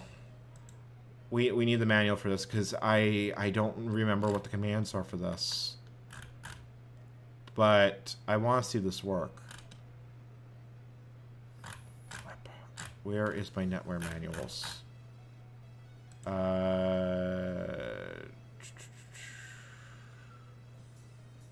Hold on. I don't actually want to start going through all my files on stream, so I'm just going to black out the screen for a moment.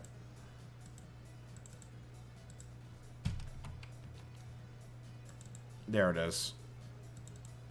Okay. My large collection of NetWare PDFs.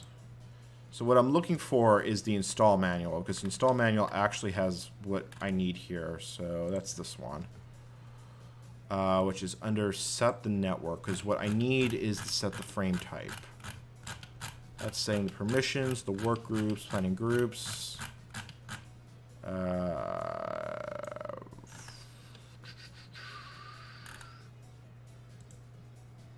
Install necessary software, copy utilities, no.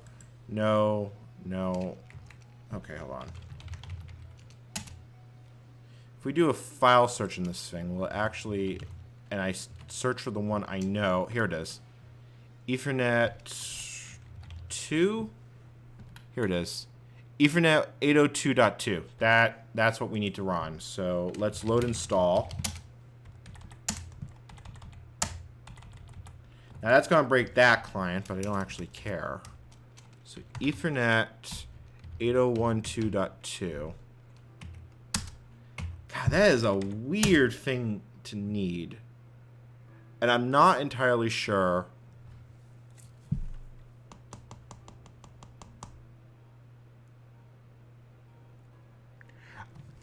The frame typing thing in Novell NetWare has always been a very strange and unusual beast to me. So let's see what happens here. So let's load RPL, bind RPL, PCNet, PMW, RPL LAN protocol bound. That's a good sign. Oh, hello. That did something. That did something. Hold on. You need to reboot.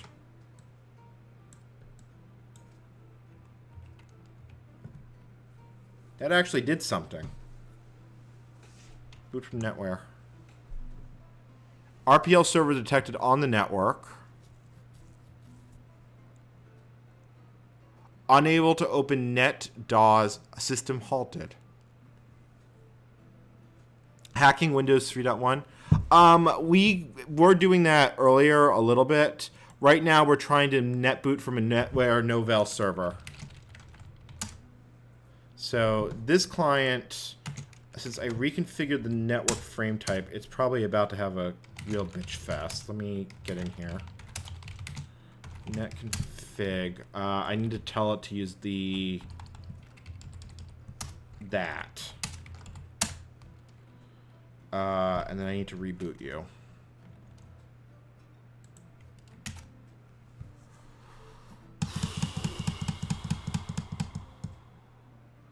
Well, that's progress.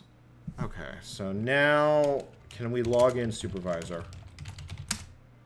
Okay, so in theory, there is a utility called DOSGen. We have done a little frickin' with NetWare on and off. I'm probably going to wrap up this stream at midnight, but I would definitely be happy to do a much more in-depth thing. So let me describe what I'm doing. What we were doing before was abusing Apple Lisa desktop, and we decided I got as far as getting Hello World sort of working on Lisa.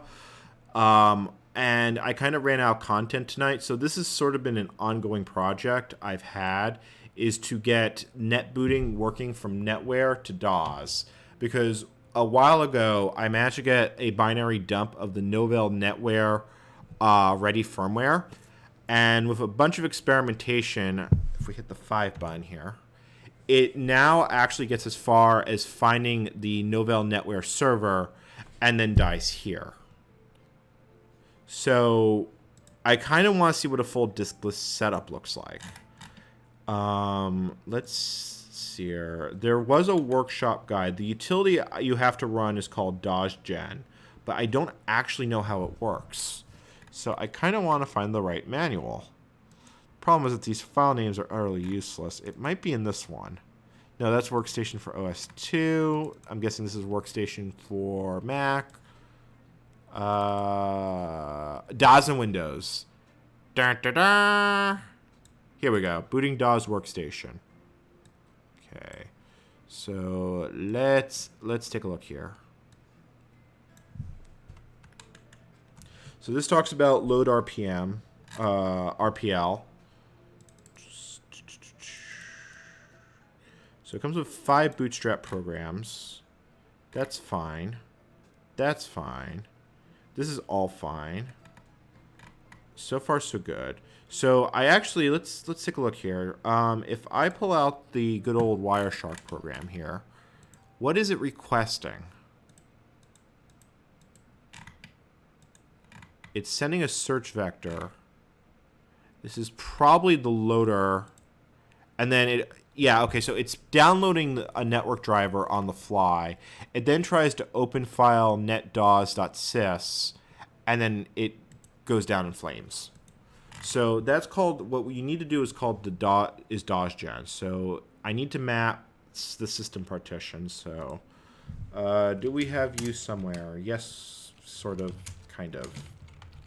All right, we're just going to do what the good documents say. Sys system DOSGen. Okay, so I'm having a big brain moment here because I think I know what it needs. So let's read here. So it's basically DOSGen creates a floppy disk.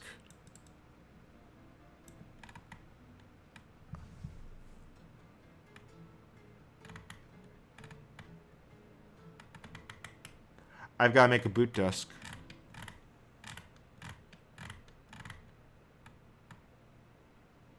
Yeah, okay, so I need to make a boot disk. That is slightly easier said than done.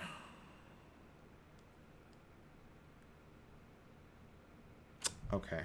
How do I want to do this? DAWs can be installed to a floppy disk, so I think I want to do that. What VM can I... NetWare has a lot of quality documentation. It's just really hard to use NetWare in general.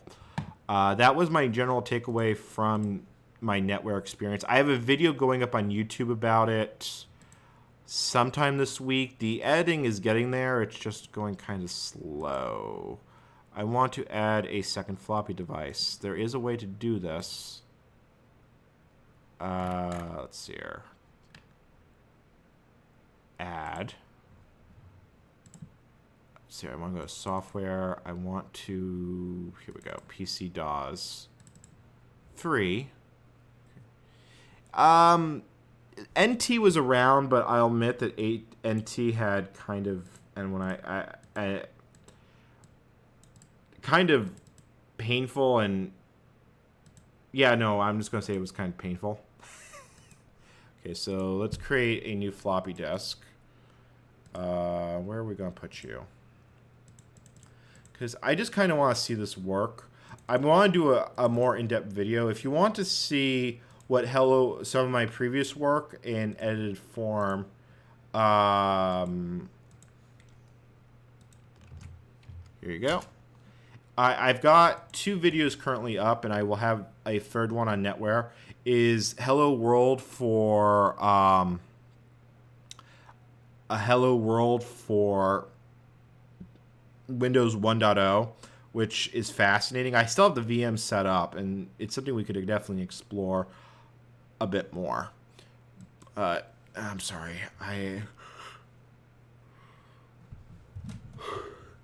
Streamer's getting slightly tired.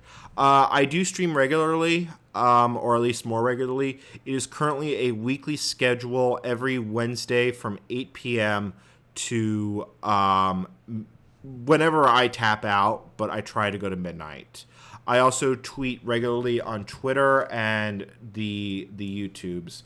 So let me drop the links. Let me drop the links. The links have been dropped. The thingamajiggy has been thingamajiggied. The thumb? Wow, apparently I'm back at Canonical working on ARM again. PTSD! Sorry, that was actually in bad taste. But that job was interesting in a lot of ways. Okay, so let me put this DAWs 6 floppy install. So there is a reason I'm doing this. So let's create this. We'll let it format it. Okay, that's good. Choose. And then in disk drive number 1, we're going to put disk 1. Turn you on. Oh, you're going to complain because you don't have your serial ports missing.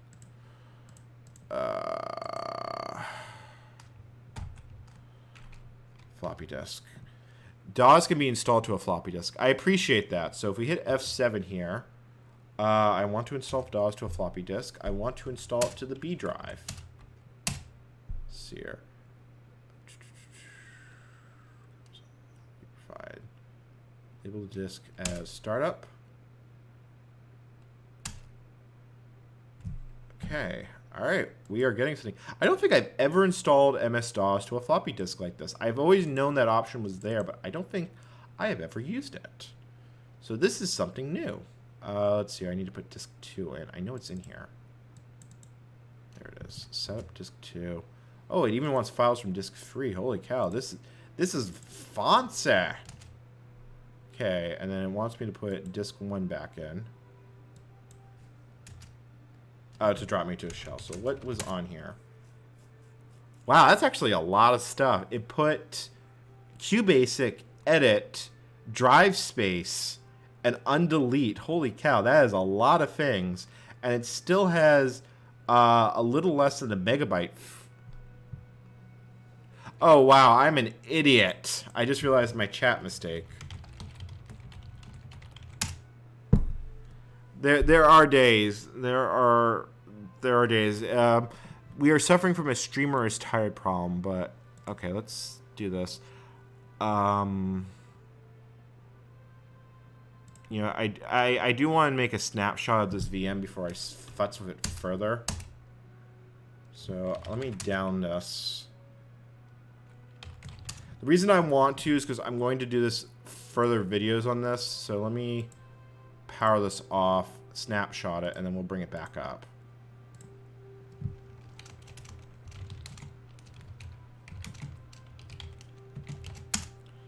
Although I could probably put it back to the way it was pretty easily, but let's see here. So, and then this will almost, this one doesn't care. Yeah, you can be shut down. Okay, so that loads. Load RPL, bind RPL, PCNetBD. Yeah. Okay, that's good, that's good. Where's next VM? Okay, so file server is down. DIR, yeah, you should be able to log in now. Supervisor, please. Okay, thanks, bye. Map G sys system. And then if I put the floppy disk that I just made from here in here.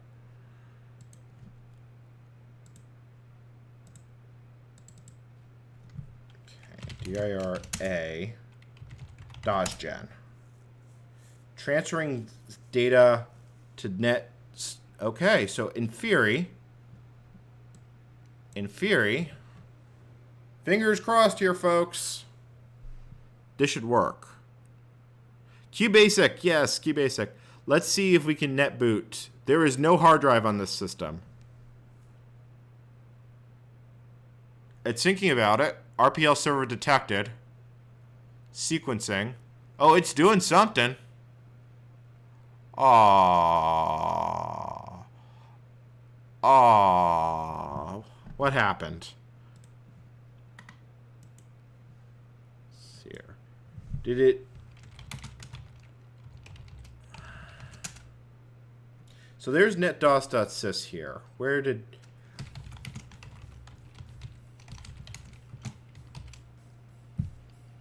Okay. To the manual!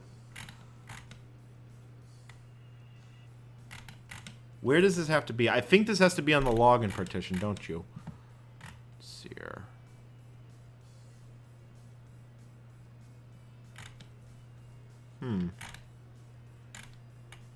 Wow, this is a slightly complicated process. Let's see here. So it needs to. Where does this need to be? Okay, so this needs to be on the sys login partition. Okay, so let's move you login. Login. Okay, so that's all that there. Flag net sys dos sys s. Okay, that gives it the shareable bit on login. And now if we reboot, I am going to reboot my machine. Can it net boot? Will the net boot happen? Will the thingamajiggies thingamajig? Will N-Commander be able to stay awake? We are in official big brain mode here, folks. And you know what? I should hit the button. Oh, there it goes. Oh! Oh! Folks! That is a net booted system.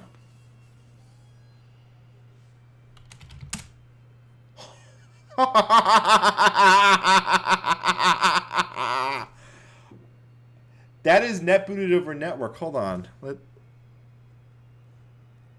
I need to pull out Wireshark because this is working through magic. I want to see how this is actually working. Because the only way this could be working is if it trapped the floppy disk controller. It's the only possible way this could work. Now, what I'm supposed to do is put a Novell NetWare client on this thing, so it could boot up the network and then mount the C drive. So, yeah. All right, guys, we're almost at midnight. I think we're going to need to make the push just because it's... Screw it. Holy crap, I am tired. How long has the stream been up? I started at 8, and it was up for about 15 minutes, so... I'm trying to think of what to do that takes 20 minutes. And I'm coming up slightly blank. Let's see here. Live stream. Okay. So just as a reminder, we are raising money for charity for COVID-19 research. Side pocket, if you drop the link, I'd appreciate it. Otherwise, yeah. You know what? I know exactly what I'm going to do because it's something I haven't done in a really long time, and it's going to amuse me. We are going to run Drive Space, and I'm going to riff on it in real time.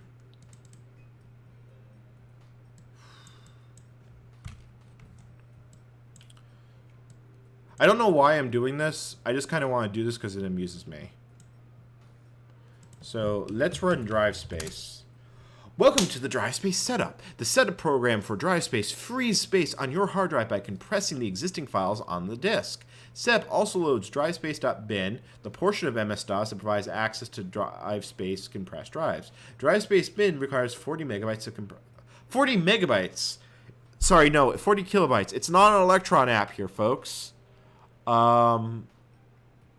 If you want to use a network, then before installing Drive Space, start the network.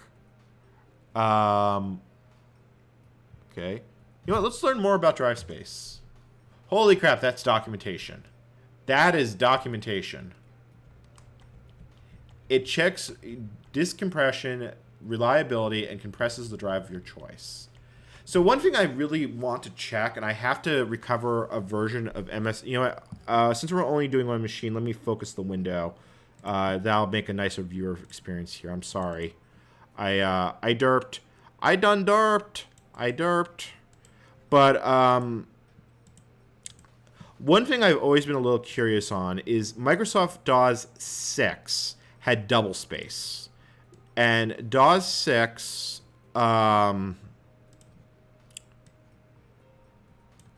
is that getting chopped off? Yeah, it's getting chopped off. Okay, there we go. DOS 6 had double space, and Microsoft was sued by Stacker Software over that because Stacker, they were looking at licensing Stacker, and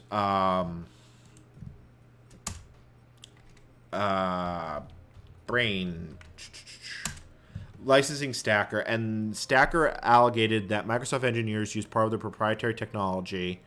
So the long story of it is that Microsoft removed double space in DOS 6.1. DOS 6.2 brought us drive space when they bought out a competitor. So let's do custom setup. I want to compress an existing drive. We'll leave compressed drive C. Certain files, such as the Windows permanent spot file, will remain uncompressed. Interesting. Do it. To back up, you should back up your files before you go. People don't even back up their files now. What makes you think I'm going to? Drive space is ready to compress drive C. Hold on. Wait. This will take about 1 hour and 4 minutes. I smell horse shit because this is running at 3.3 gigahertz.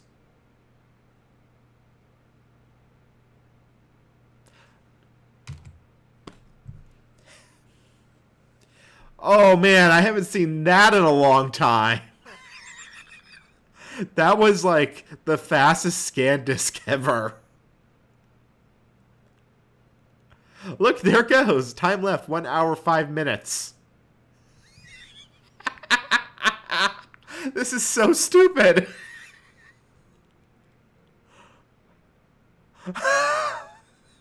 Oh man. Oh, when was the last time I saw this? It's defragmenting.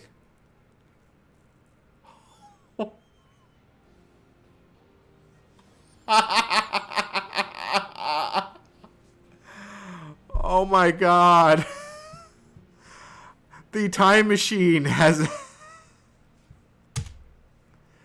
Okay, so I think at this point, DriveSpace is going to copy my files in... That was a thing that happened. Oh, fuck. Windows doesn't work on this. this is gonna crash. Please, scan disk. Don't drive space. Don't corrupt. Don't corrupt.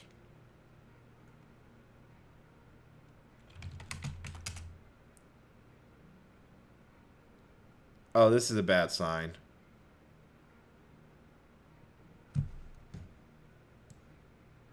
Is this the VM I blew up? Yeah, this is the VM I blew up. Oh, frig. It's waiting for something on the serial port. Because this is a debug build of Windows. It should eventually,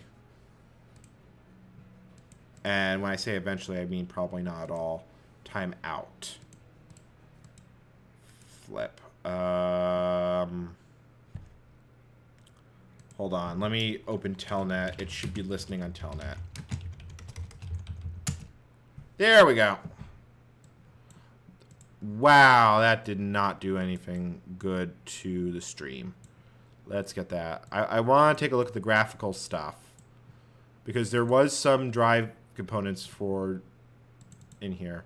So if we look here, so we have our iDrive, which has the DOS boot stuff, which is basically a DOS boot sector, and I just lost chat. A DOS boot sector.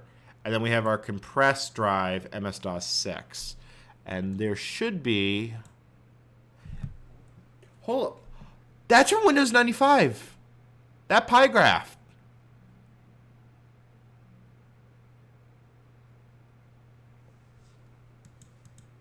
Yeah, this is from Windows 95. They must have reused that graphic for the general free space thing, because I know that wasn't in NT35. So it's getting compression ratio of 1 to 7 to 1. So, okay. Okay, so that was a thing. That was a thing. Let's scan for viruses. Oh. That was like the fastest virus scan of all time. Oh, no, there we go. So what's funny is that this product became Norton Antivirus. It really shows you that I really wonder how much of this speed is the fact that this is a solid state hard drive versus spinning Rust disks. I really am curious. So let's God, OBS is being stupid tonight. We are going to now uncompress. Oh man, I forgot about this. Once you had something drive spaced, you got this really fancy menu, like where you could change the compression ratio to try and get more space out of your drive. Let's see here. So, yeah, disk defragment. Oh yeah. Oh, that's interesting. So is that a separate defragmentation than defrag.exe? Inquiring minds want to know. Okay.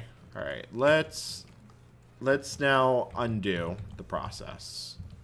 I want to uncompress. What? Cannot uncompress drive C because there's not enough space for it.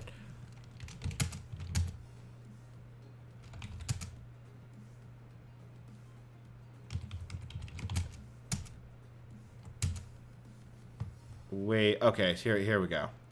So, current drive space, I put a lot of, let's see here, so I put,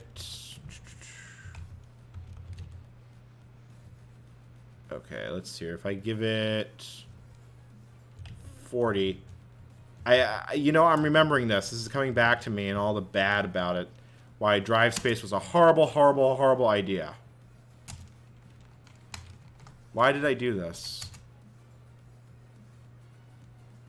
Okay, so yeah, there's not enough free room. 1.7. Okay, so I gotta free up some disk space. Even though it just compressed and decompressed.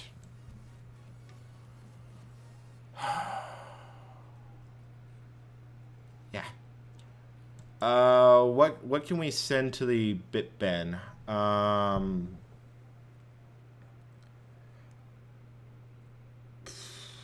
don't know. I got 10 minutes to fill up because I really do want to go to midnight. I'm now trying to figure out how to uncompress a hard drive.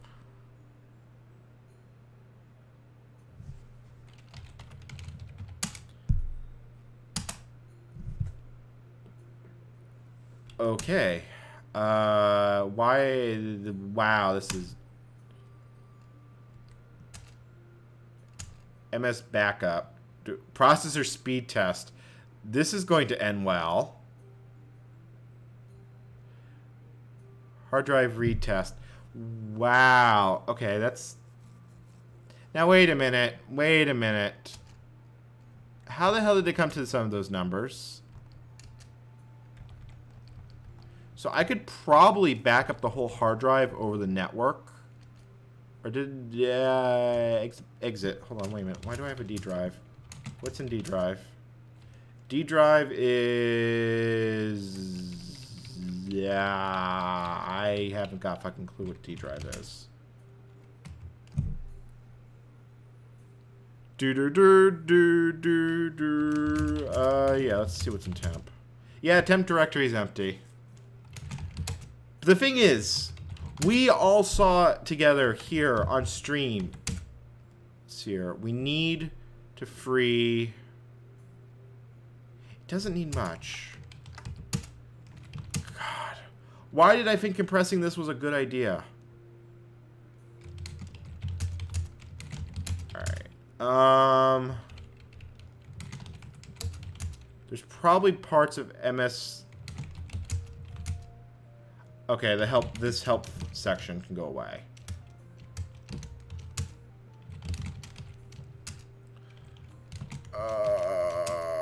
Yes. Okay, let's see if we can undrive space this. Wait, did it... Okay, uncompress. Yes. Okay, it's running scan disk. We are uncompressing.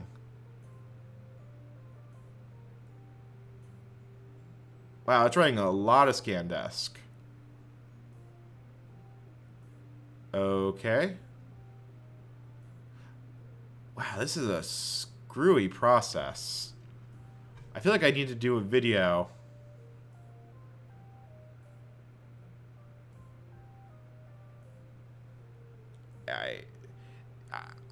It's magic! Magic! I am curious if double space was any better than drive space. Especially because it was built on Stacker, but holy cow.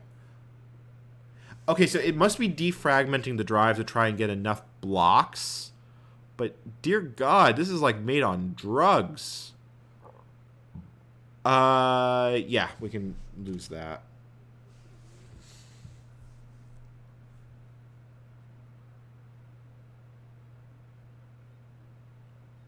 So that was a thing. We successfully drive spaced. I don't know if that was a good experience or not.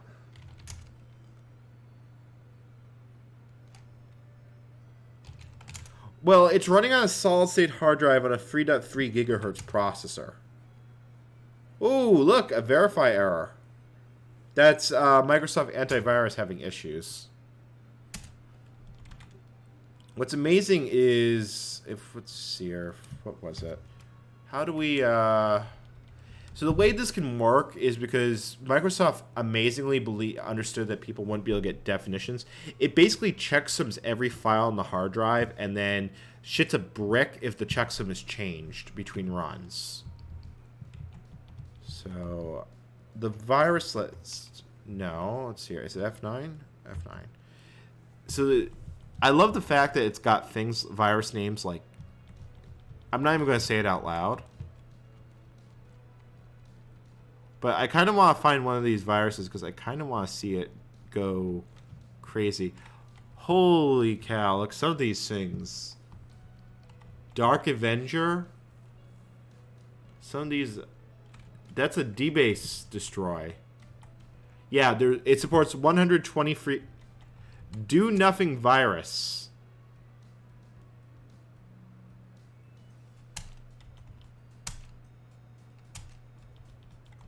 Doom 2.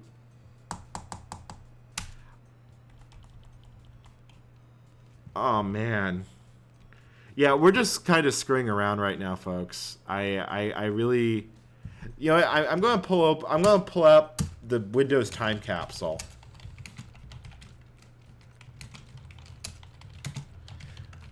This is a list of every Windows application that Windows is aware of for MS-DOS. So it can automatically install, like, some of these. MS-DOS, Access for DOS, AutoCAD for DOS, Lotus 123. Oh my god, DisplayWrite. PC Tools. Flight Simulator 4. Oh my god, I used to play that on my grandfather's computer with Windows 3.0. He didn't have an ad-lib card, so it was just PC Speaker. Oh, man. It's like, wow. Network Control Program. Oh my god, I think that's an ARPANET thing. I'm actually pretty certain that's an ARPANET thing. Norton Utilities 1 and 2. Microsoft Online. Paradox. Oh, wow, there's a name I haven't heard in a long time. Procom Plus, I remember. I used to use that all the time. Prodigy. Wow. It's like opening a time capsule.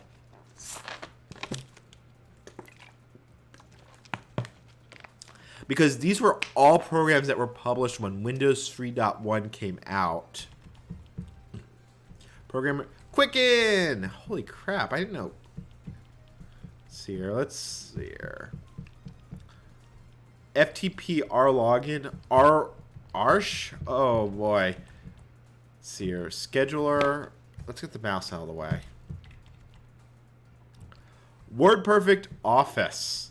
That's not the standalone one. That's not WordPerfect 5.6. This was the DOS version of the WordPerfect Office, which came with Lotus and... Actually, it may have not... I think this was when Lotus 123 became Quattro Pro. Sidekick. That one I remember because it came with OS 2. It was a giant PIM program. Spell. I'm going to do a video on Spell, because it is the program that has a A20 compatibility issue. And if you know what A20 is, pat yourself on the back and have a shot at the same time. Old Works. Oh. Crosstalk. 123.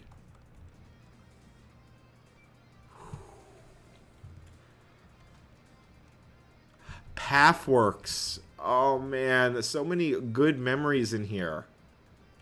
And then some not so good. I should probably do... My old manager would love that. He was a WordStar junkie. God, this file... So this file was basically... These are a bunch of popular DOS programs that Windows would know how to detect, and then this was their compatibility crap. So if your program was popular enough for Windows, Microsoft would include a compatibility profile built right into it, and that's what this did. Oh yeah, pretty much. Pretty much. So, guys, I do really want some feedback before... So, actually, speaking of Borland, as a result of my last YouTube video, I'm getting a copy of Borland C5 in the box sealed, in addition to the copy of Windows Back Office Server 4 with Windows NT 4, IIS 2, Exchange 4, and Microsoft Front Page. So I would love some feedback. I would love to hear what you want to see more of, what you want to see less of. As our last reminder, we are still raising money for charity for COVID. Let me just look and see what the number is at. If VirtualBox will give me my mouse back. Oh man, I am officially losing my voice though. I used to do 24-hour live streams, and if we ever get a special occasion, I will be perfectly happy to do another one. Let's take a look here. Where are we? Load. Load. Load. Okay, so we're at $21. Okay.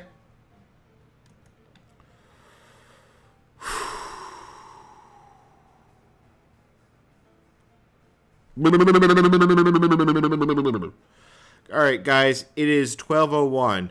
We made it. You have endured End Commander for 4 hours. You are all incredibly awesome. I love you guys.